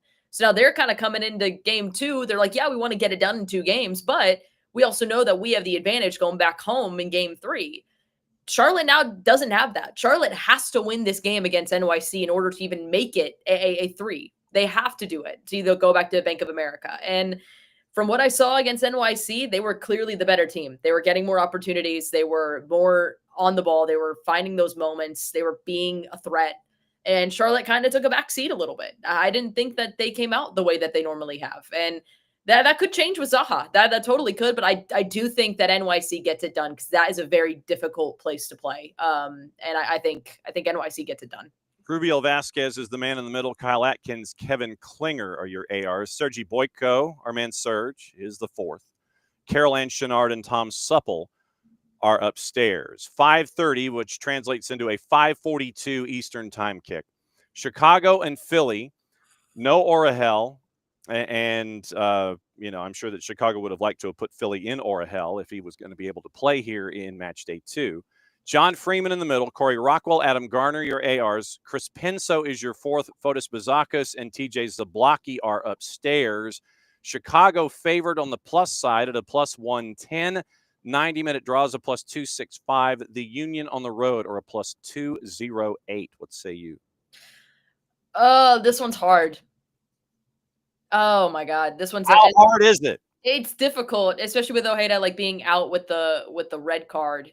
That's rough. Which, listen, I personally think it's a bit much for the red. I personally, I think you can justify it in the sense that, you know, there is an arm and it could go to the face, especially with the way Ojeda came in. But I don't know. I don't know if it rises to that level for me. I think, who was involved in it? Well, it was Gutierrez and Wagner. Wagner, yes. I think Wagner sold it. That's what you're supposed to do. He sold it. No. I mean, listen, hey, you know what? It might not win an Emmy, but it definitely won over in that regard. No Emmys. I thought Gutierrez, though, handled that situation very well. He handled it very well. Very good. But yeah, Ojeda didn't need to come into it, and obviously he gets the red, so they'll be missing him.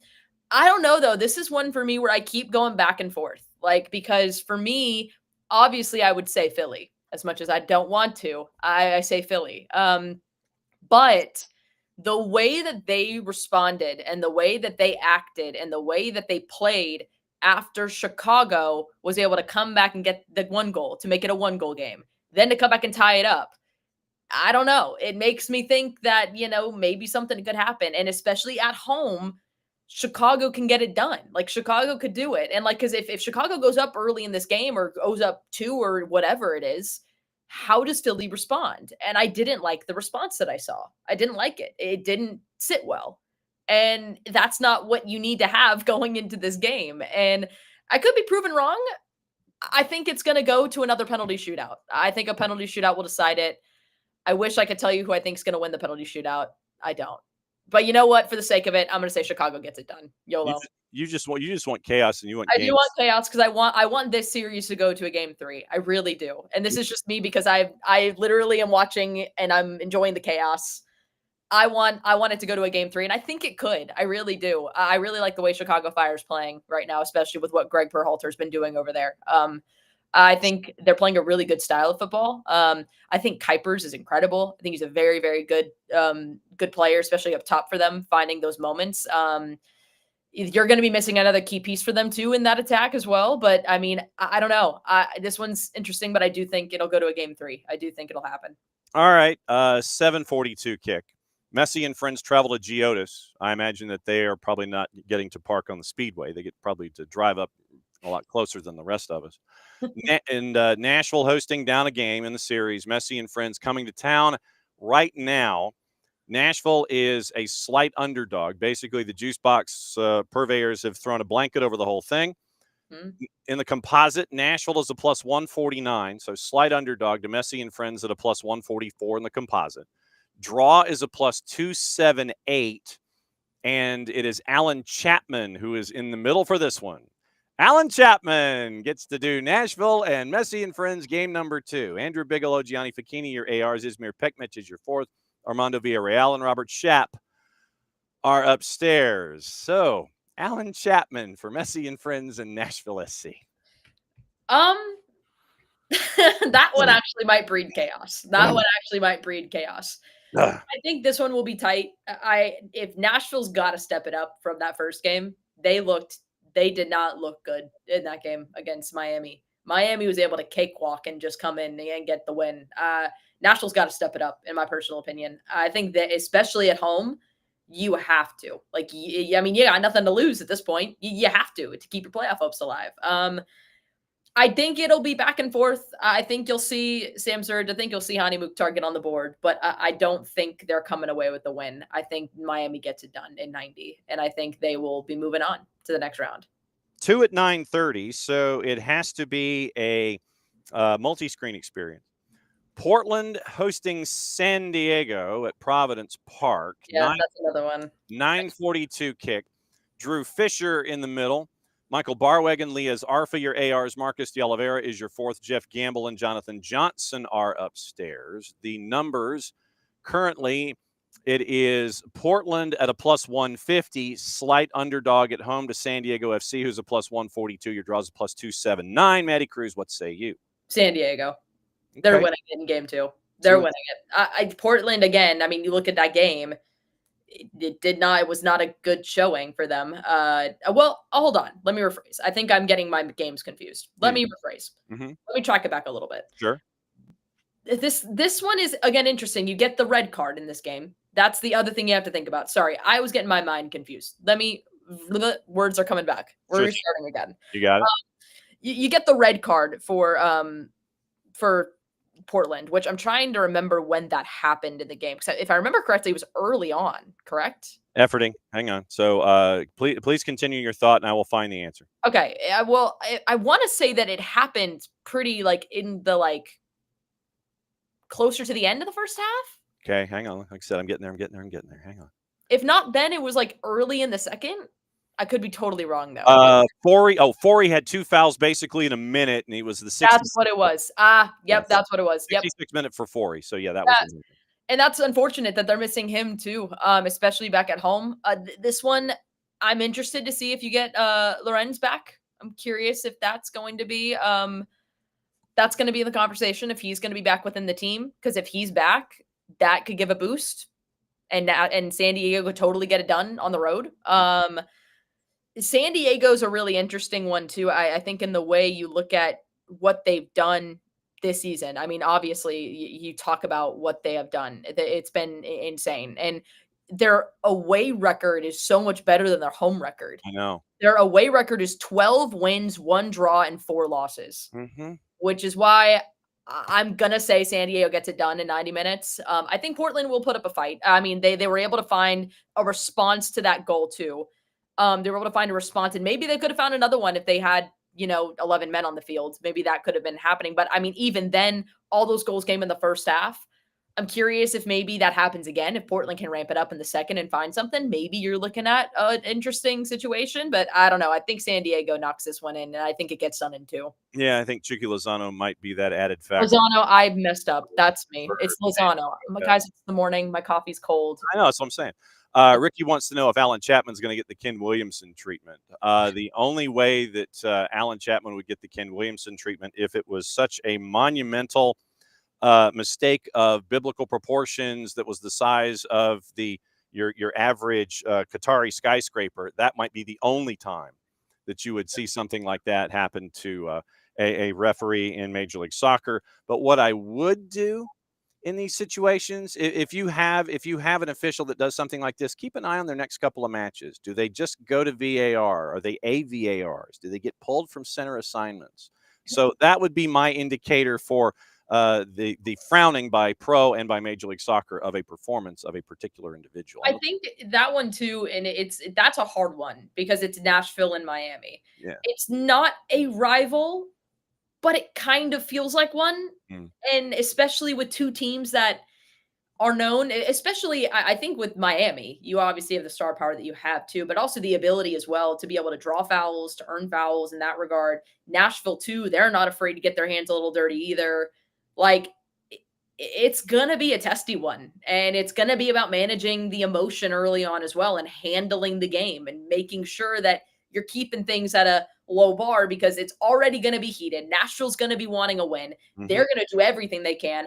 Miami, they're not going to let up. They're already mad because they got knocked out by us last season. They don't want that again. They're going to come in and they're going to want to knock this out in game 2. They're going to want to put it home early. And I do think they can. I think they'll let in a couple of goals because, again, defensively, they have not been solid defensively. But they've scored a lot of goals, and that helps. So, and I think that they'll be able to outscore Nashville. Yeah. Dallas and Vancouver, 9:42 Eastern kick in Frisco. Dallas obviously coming in as the 2-7. And it is Tori Penso in the middle, Brooke Mayo, Catherine Nesbitt, your ARs, Alexis De Silva is your 4th, David Barry and Fabio Tovar are upstairs. No surprise. Where is Philip? Where is Philip? Let's see if Philip is busy this weekend. Philip is not in the weekend assignments in the Major League Soccer Cup. Philip! He is not. He is not. That's my man. He is not a part of the discussion. Serge is. He's the fourth in NYC in Charlotte, but Philip is not a part of the discussion. Philip. I know. So Vancouver a -109 in Frisco, draws a +281. FCD is a +241. I think it gets done in Frisco. I think so too. I think Vancouver. Yeah. Vancouver's just so good. I think they're they're a really solid team. The way they took care of business, especially in leg 1, I think they'll get it done immediately in leg 2. I think it'll be the same. Yeah, I think it'll be the same. Sunday, we've got 2. I'm going to save Mondays for Monday because we'll talk about what happened Saturday and Sunday on Monday as well. Hell is Real version 2. It is a match day 2, 6:42 kick at the Death Star in downtown Columbus. Crew is a -120. Draws a +291. FC Cincinnati is a +264. Guido Gonzalez Jr. is in the middle. Nick Uranga, Ian McKay, your ARs. Ricardo Montero Araya is your 4th. Timothy Ford is your VAR. And Mike Kampminer joins him upstairs. Timothy Ford is your VAR. This one, I'm like fully confident in the fact that I think Columbus is going to win. Yeah. Because I think when you look at what happened in that last game, it was a brilliant goal from Kevin Denke. I think he is an incredible player. Obviously, he's a star talent in what you have up there. I think Evander is also a player to watch out for. I could see this one being like a 2-1. I could see it being like a crazy one. I think Columbus can get it done at home. I think they'll send it to a game 3. This is the one where I think Columbus, again, I think what was their downfall in that game against Cincinnati is you just had a lot of individual performances that were just not up to par with what they had been. But I think that, the spark of being home and everything, they'll get back on track. I really like Columbus. I really think that they're a really solid team. This season, it's been a little kind of up and down in those things, but I do think they will come away with the win against Cincinnati that day as well. I think they will. Late night, 8:57 kick on MLS Season Pass, Apple TV, FS1, and Fox Deportes is your last match of the weekend. Austin hosting LAFC in the 3-6. And in that one, Joe Dickerson's in the middle at Q2. Ryan Graves and Logan Brown, your ARs. Malik Badawi is your 4th. Kevin Stott and TJ Zablocki are upstairs. So Joe Dickerson gets to manage Austin and LAFC at Q2. Austin is a dog at a +269, draws a +266. LAFC looking for the Juicebox purveyors to take care of it in 2 at a -114. So I listened in a little bit. Tony Husband too. I kind of agree with them in that matchup against LAFC in Austin, where I didn't. It was okay from LAFC. It was fine, but it wasn't like the LAFC that I think we've seen the last couple of games. It felt kind of just like, okay, cool. Like, that's kind of my emotion with it. Like, I honestly thought Austin was going to find an equalizer. I really did. I was like, ooh, they could find one. So, and with that being said, that's why, like, a part of me is like, I think if Austin, like, can find something early and keep up that energy, especially at home, they could send it to a game 3. But I don't know. This is another one where I just don't know. For the safer answer, you know what? I'm going to say it's going to be Austin. They'll send it to a game 3 just because, again, I want chaos. I'll root for chaos. But I don't know. This is one where I could see it going literally every direction. I could see it being a tie going to penalties. I could see it. LAFC comes in and they just knock it out. I could see Austin coming in and really just riding on the momentum because I don't know. LAFC really didn't look like the LAFC I think we've seen the last couple of games, especially as they ended the regular season. So I don't know. But again, I do love Son Heung-min, so I do think he's incredible. Also, too, I forgot to mention for Columbus, Abu Ali, I think is a really good signing for them. I really am excited to see him back into play, especially if Columbus gets through. Yeah. Oh, I think he's a solid striker. He was fun to watch. He's a really fun striker. And nursing the injury, they got to keep an eye on Wassam Abu Ali and figure out if he can make it into the next. If they make it into the next round, is he healthy enough to play? Next Pro is in conference finals, and it is the 1 and the 2 in the East, and it is the 3 and the 5 in the West. So it doesn't matter who wins in the East, they're going to host, because you have a 3 and a 5 in the West, you have a 1 and the 2 in the East. 1 and 2, and it is 1 on Saturday and 1 on Sunday. Red Bulls 2, Union 2 tomorrow, 7 o'clock. So 7:03 kick, actually at in Harrison, New Jersey, at the big home of the Red Bulls. It's not at Montclair. It's actually going to be at SI Stadium. Oh, that's awesome. J.C. Griggs is the man in the middle. Jeremy Smith, Nicholas Seymour, your ARs. Eric Burton is your fourth in a battle of 1 versus 2. Red Bulls had 17 wins and 58 points in the regular season. Union had 15 wins and 58 points in the regular season. And they've made it through to this point where you're looking at the opening round. Red Bulls knocked off Core and Fire 2 to get to this point. Union 2 beat FC Cincinnati 2 and Huntsville City Football Club to get to travel to Harrison, New Jersey, Eastern Conference Final. You going with Michael Bradley and Red Bulls 2, or are you going with the team that angers you so on the second level with Union 2? Oh, I'm looking back at the other matches. Oh, Red Bulls. By far Red Bulls. Sorry. I all you had to do was show me the the matches and how they won. That's how I know that they're winning. Because with Philadelphia, I mean, you look in the last couple of games for them.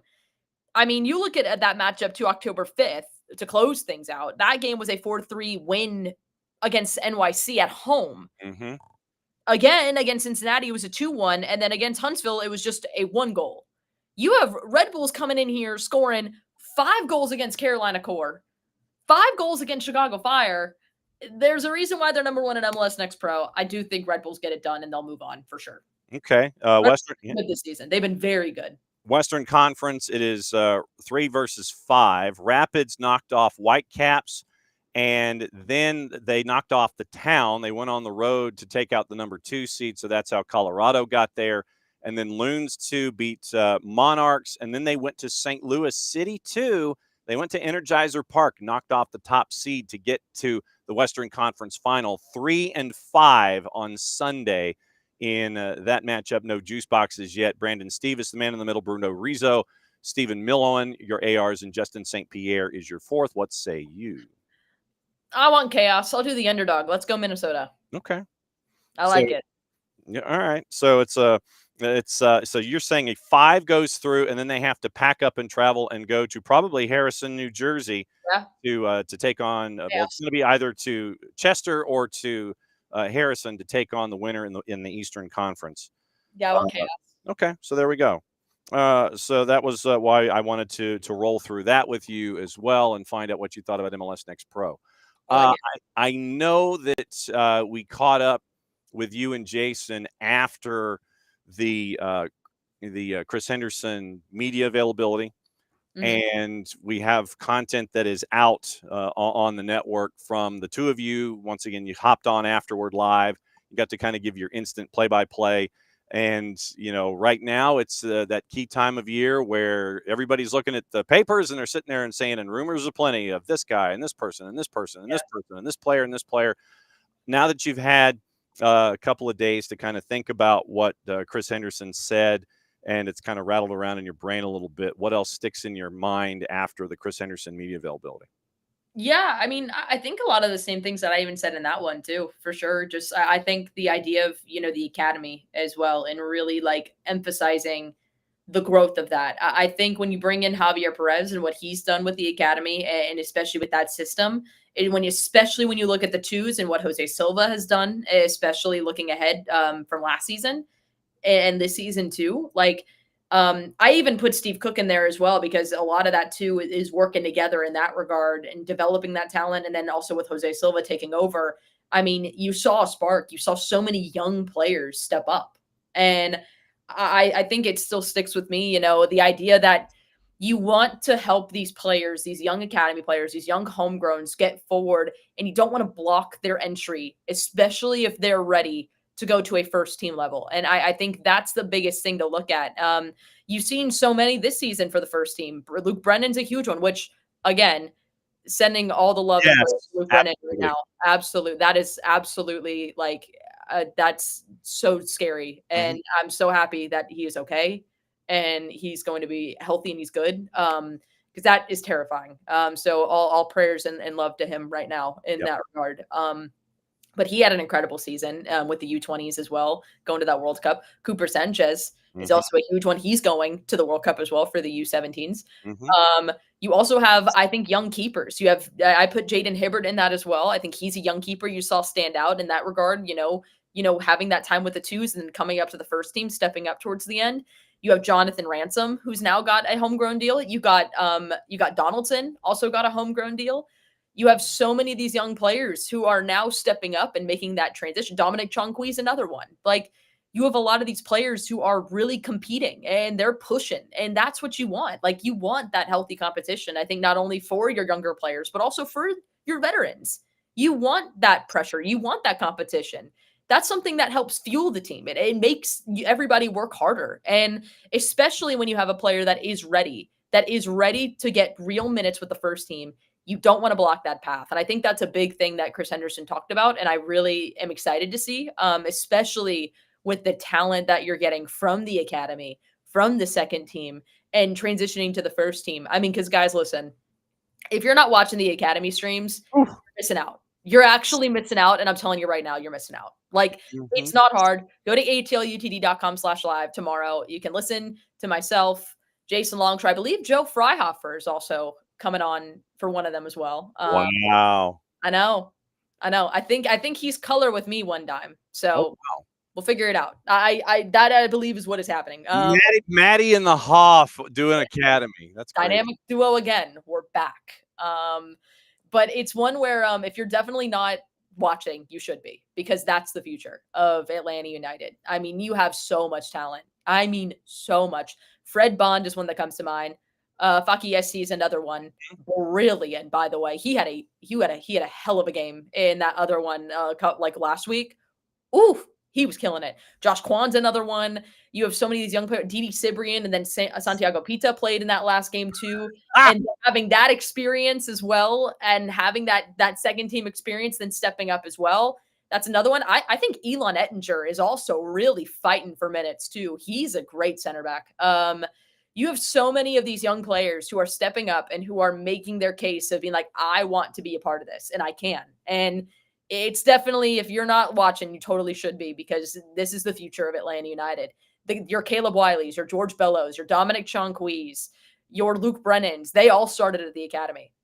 Even Efrain, even Noah Cobb, all at the academy. They started there and they worked their way up through every single level and they made it there. Like that's something to be said. And even too, you have someone like Aiden Torres who went through every single level. RDS, went to the academy, went to the second team, homegrown with the first team now, which that's not a teaser for an upcoming article that's coming out maybe today. Yeah. Who said that? I know, really? No, but this is why the academy streams are so important, because you get to learn so many more about these new players. And it's so fun. Like, they're so fun to be a part of. And you're watching the future. You're watching the future of Atlanta United. Like, it's awesome. It's awesome to watch. And, it's great because, like, you could see one of these kids step up too. I mean, with how many homegrowns and how many young players you're seeing from the academy step up in so many other MLS teams. Alex Freeman is a huge example of that. He is competing for minutes. He is competing to now be with the U.S. men's national team. I would argue that he has an opinion to be on the roster for the World Cup because he's that good.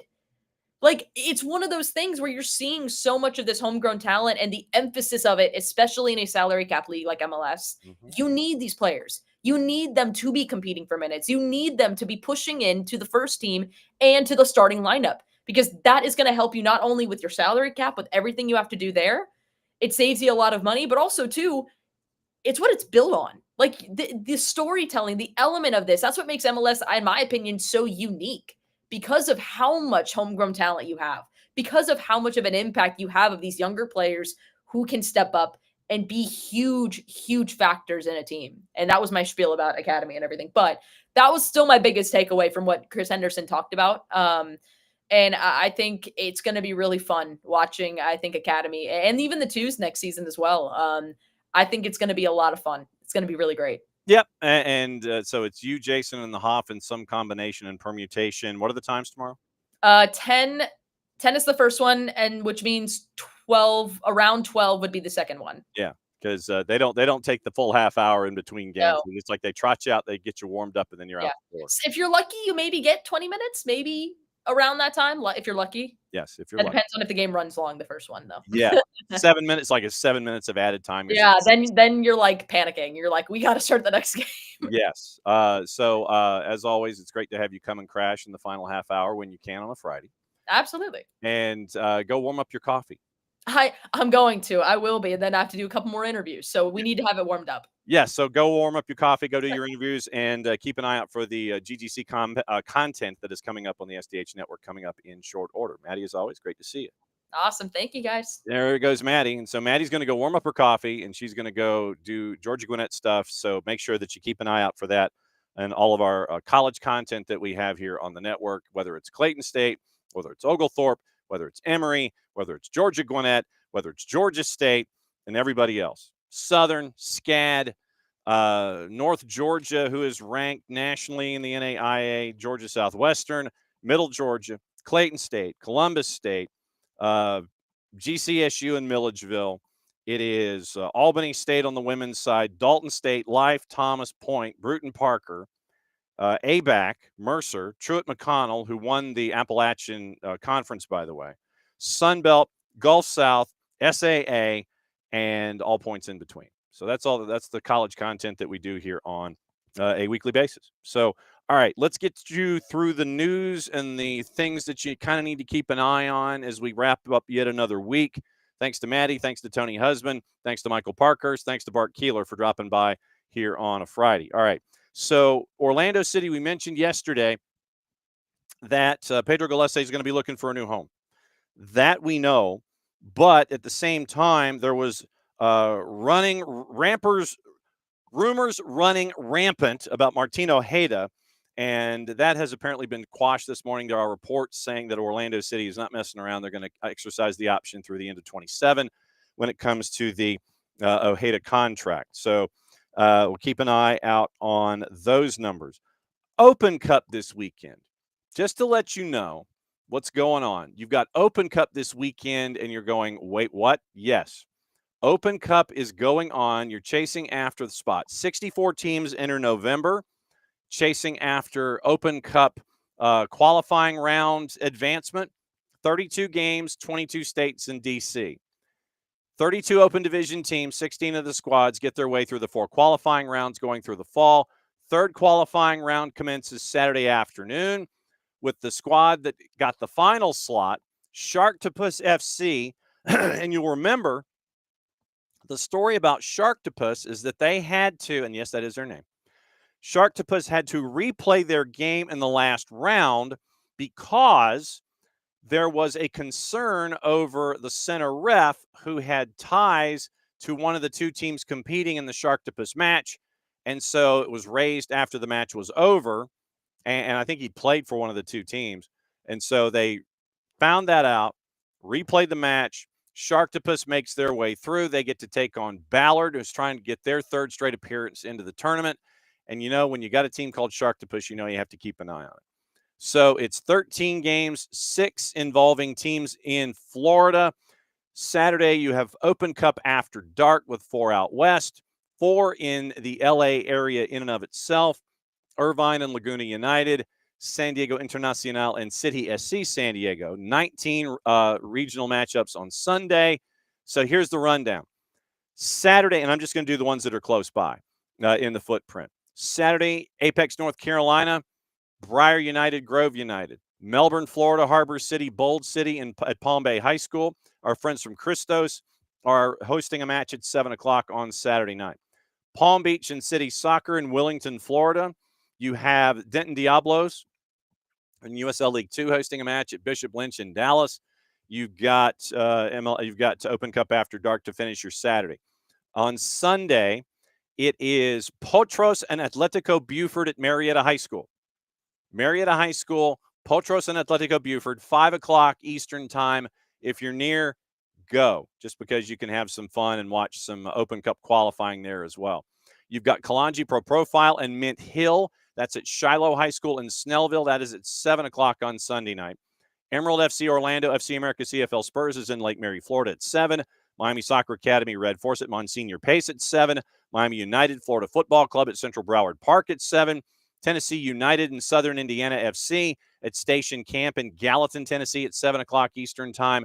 And then everybody else is Open Cup after dark. So if you are in any of these states and if you are in anywhere close to these matchups, go.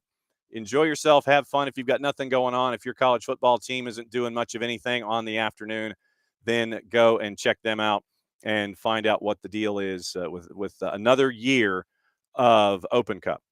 Now, let me see if there's anything else domestic that I need to get into before. Sportico's note and LAG's roster decisions.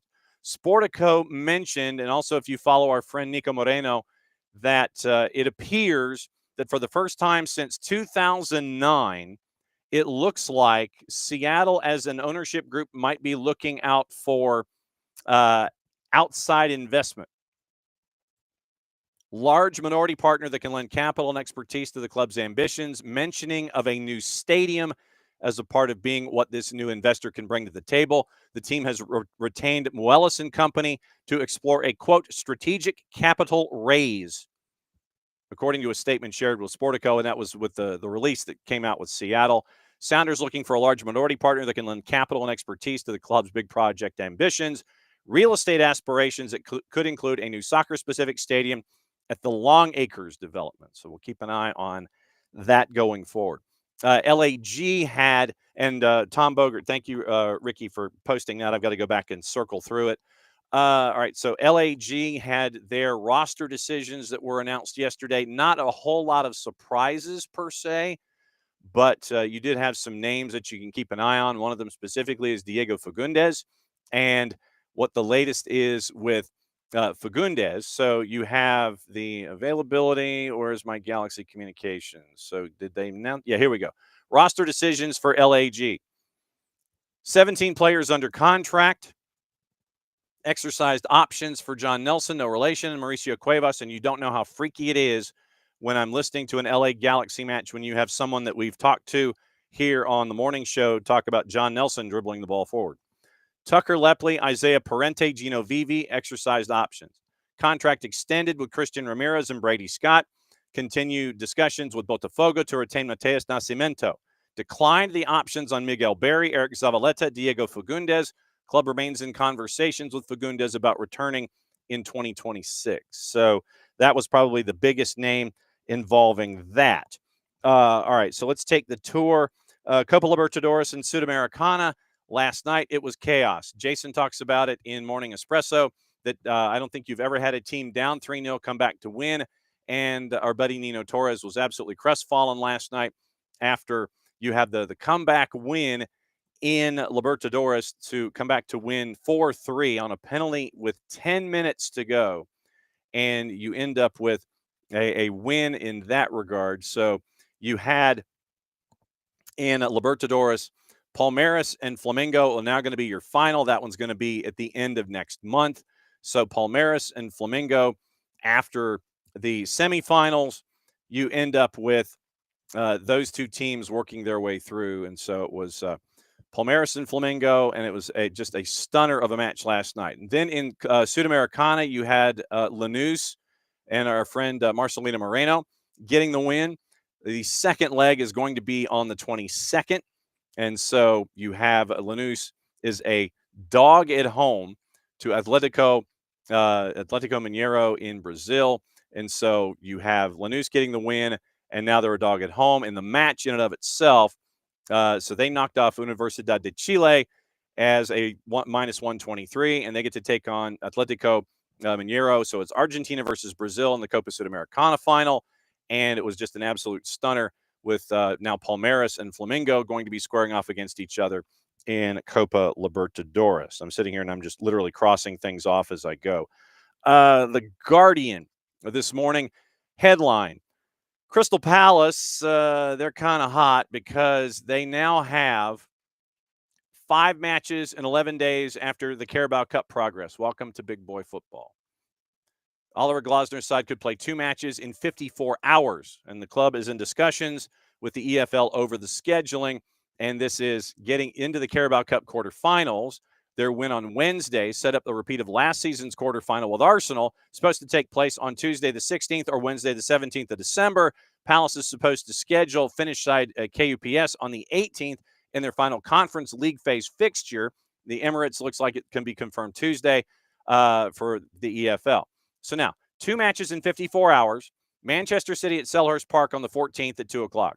Moved this month to Sunday to accommodate the Conference League match at Shelbourne on the 11th of December on Thursday. They're also supposed to play Leeds in the Premier League on the 21st and have commitments in every midweek before then.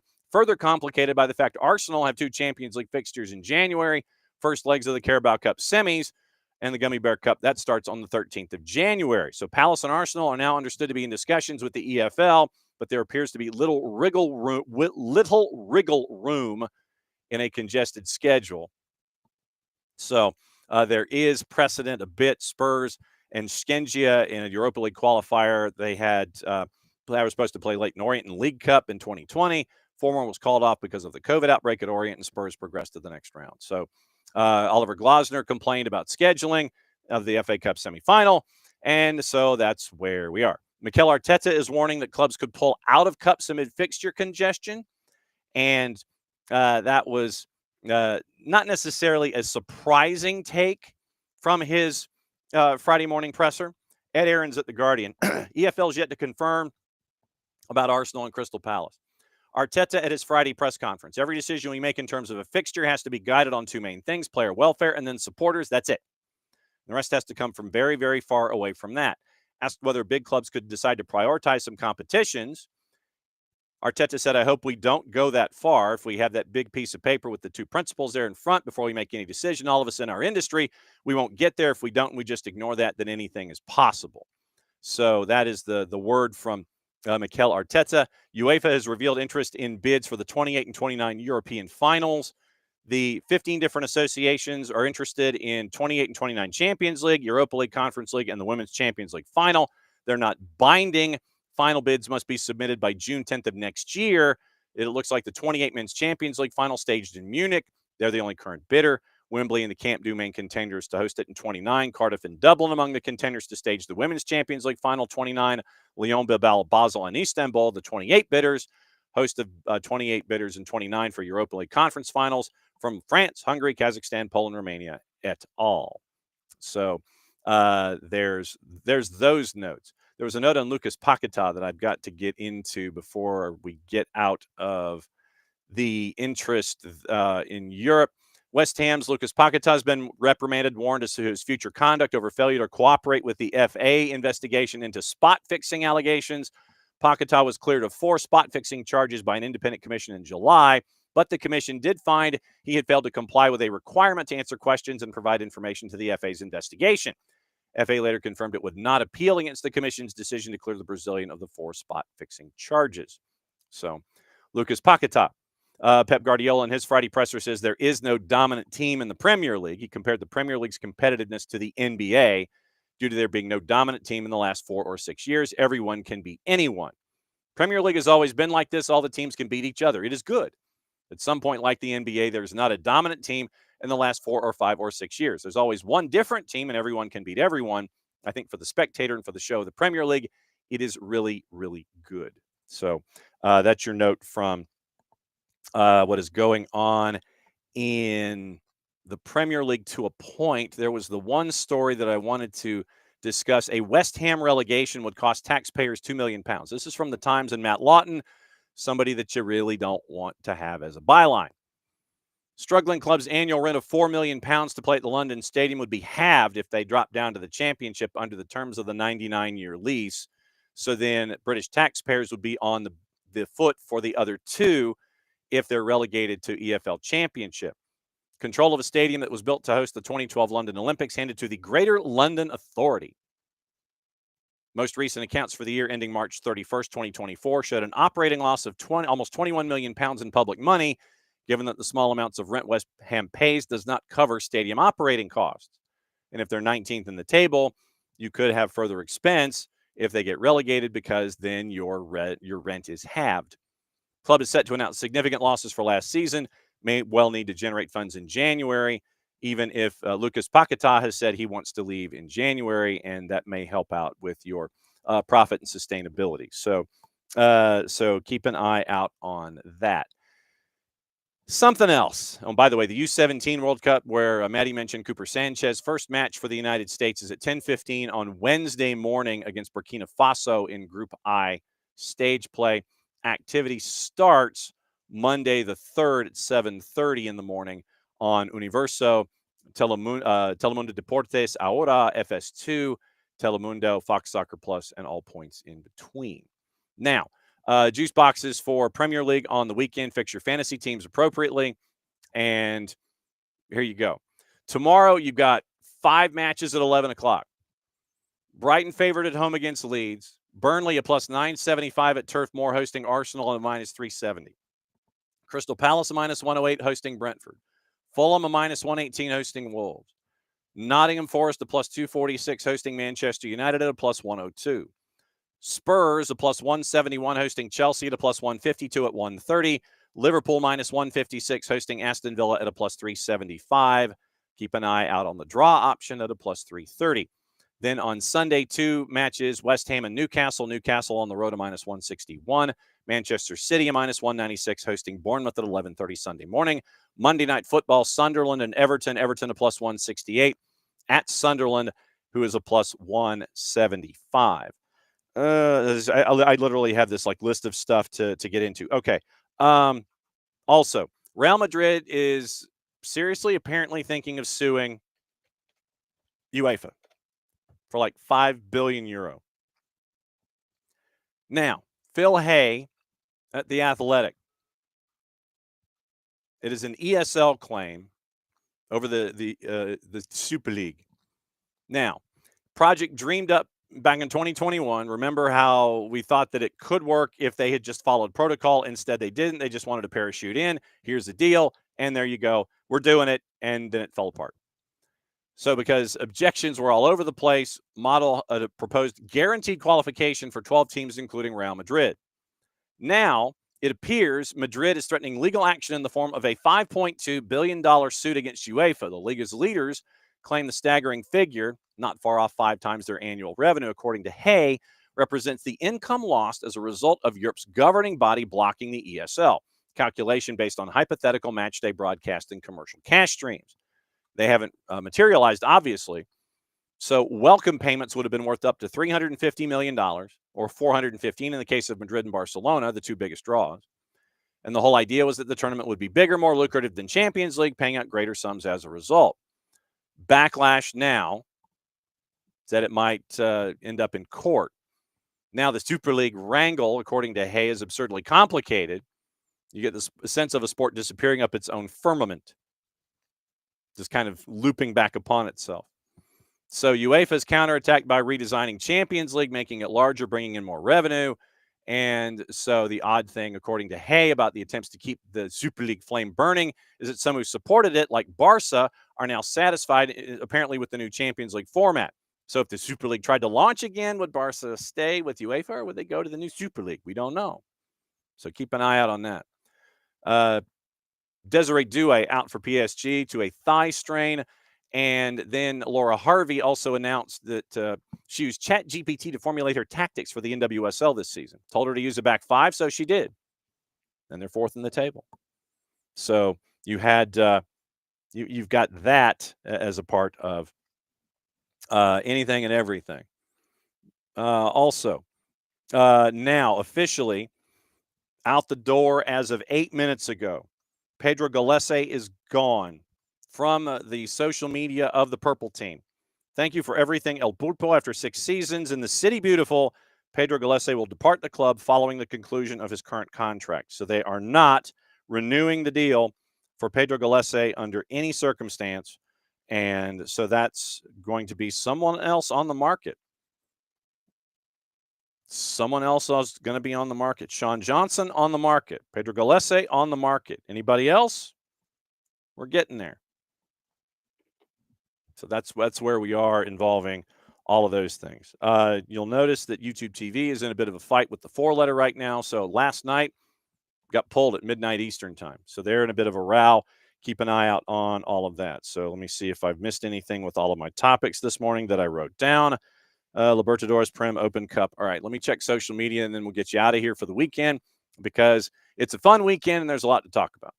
So let's check and see what storylines we might be missing. And this is where we check in with our friend Ben Jacobs and see if there's anything out there. We mentioned Wembley and Camp Nou, mentioned Lucas Paquetá. If you missed it, Ben Jacobs had an interview with LAFC's CBO Stacey Johns about Youngmin Son replacing Steve Cherundolo, the $1.25 billion valuation, and maybe a game against Angel City. So keep an eye out for that. Kieran McKenna says he's committed to Ipswich, not leaving for Celtic. Ange Postecoglou looks like he is unlikely to return now, and possibly he might be heading to Italy. Keep an eye out for all of that. So I think that's going to do it in the short term because we got stuff to do. Once again, this weekend, to keep an eye out at the Academy, atlutd.com/live. Maddie the Hoff and Jason are calling those matches at 10 and noon-ish. You can watch those on YouTube. Watch The Next Generation for Atlanta United. Go up against the other clubs and what is going on with all of them. And that'll start your weekend. Once again, Roots will be a trip to Prague, Czechoslovakia. You can catch that on your favorite podcatcher. And also it is for Red Clay. We'll follow all the other things. We are efforting an interview about life in junior college right now and what is going on there and the successes that GMC is having on the junior college ranks. So that is the weekend that we know it. Once again, set your notifications as you do, and you go from there. All right. So once again, thanks to Maddie. Thanks to Tony Husband. Thanks to Michael Parkhurst. Thanks to Bart Keeler. This week in general, let's go back. Thanks to Nico. Thanks to Nino. Thanks to Chris Doran. Thanks to Max Anderson, the play-by-play voice of the Chicago Fire. Thanks to Dylan Butler. Thanks to Tyler Pilgrim. Thanks to Jason Stevens. Thanks to Casey D. And thanks to Gabe Schrei. Thanks to Abe Gordon. And once again, thanks to Bart for appearing on Monday. I think that's everybody that we had this week on SDHAM. And that's what we try to do every week that we're with you. Try to give you all the storylines to get you into your day with all of the newsmakers and storylines and everything that is going on in and around the world of soccer. So for everybody here at SDH, thanks from Maddie, from Jason, from me, from Jarrett, from Nick and Sophia, to all of you. Thanks for dropping by as you always do for another go-round of SDHAM. Mucha plata, y'all. Yeah, really? The Bogart tweet. Yeah. Bogart said in his most recent audio that he would be borderline stunned, thank you, Ricky, if Tata wasn't the head coach and, quote, something would have to go wrong in his opinion. So right now, as we all know, Atlanta United does not put stuff out in the media, nor should you as a club to sit there and put yourself at a deficit when it comes to any kind of a negotiation. So that's where we are right now. We're waiting to find out who's on line one and who's going to be on line two for Atlanta United and everybody else and all the openings and such. So we'll keep an eye on it. But yes, Ricky, I think you're correct that Tom Bogart will probably have a tweet when the show is over. Once again, let me say thank you to everybody who was here this morning. Thanks to David. Thanks to Ricky. Thanks to Abby before she had to get ready for everything involving Halloween. And let's see. Thanks to Rich. Thanks to Four Card. Thanks to Jordan for dropping by. Jordan thinks it's going to go 3. We got the bot taken care of. 3-story agnostic QB got discussed with our friends at Twitch. So let's see. Jordan, Abby, Ricky, Dell was in to discuss what's going on with Charleston and with Rhode Island in USL Championship. And so, yes, taking notes on the stadium would, let's find you, take your notes, and then go out to the suburbs and build your barn. I think that's what's going to happen. Our opening round, USL Championship, when it comes to their playoff scenarios on Morning Alex, and that'll do it. So that's another go-round of SDHAM in the world of squirrel. That is my brain every single Monday through Friday, getting you ready for everything going on the planet. Since it is the end of another week, you know what we got to do. We go here. Mucha plata, y'all. Play it safe. We'll catch up with you this weekend. See you around Back at it again, 9:05 on Monday morning. The war was on. The keys on the typewriter had sharp points that kept sticking into our fingers. The dictating equipment started asking us questions, and our beepers sent electric shocks just through our body like a cattle prod. Out in the warehouse, the trucks kept banging into the docks, not even thinking about stopping. Our frail bodies were strapped to the chairs, and our chairs were chained to the desks. Our pleas for justice were ignored, and the end seemed near. But we busted our slave drivers' little bitty balls. We've charged out of their brick fortress. The streets are ours because it's Friday.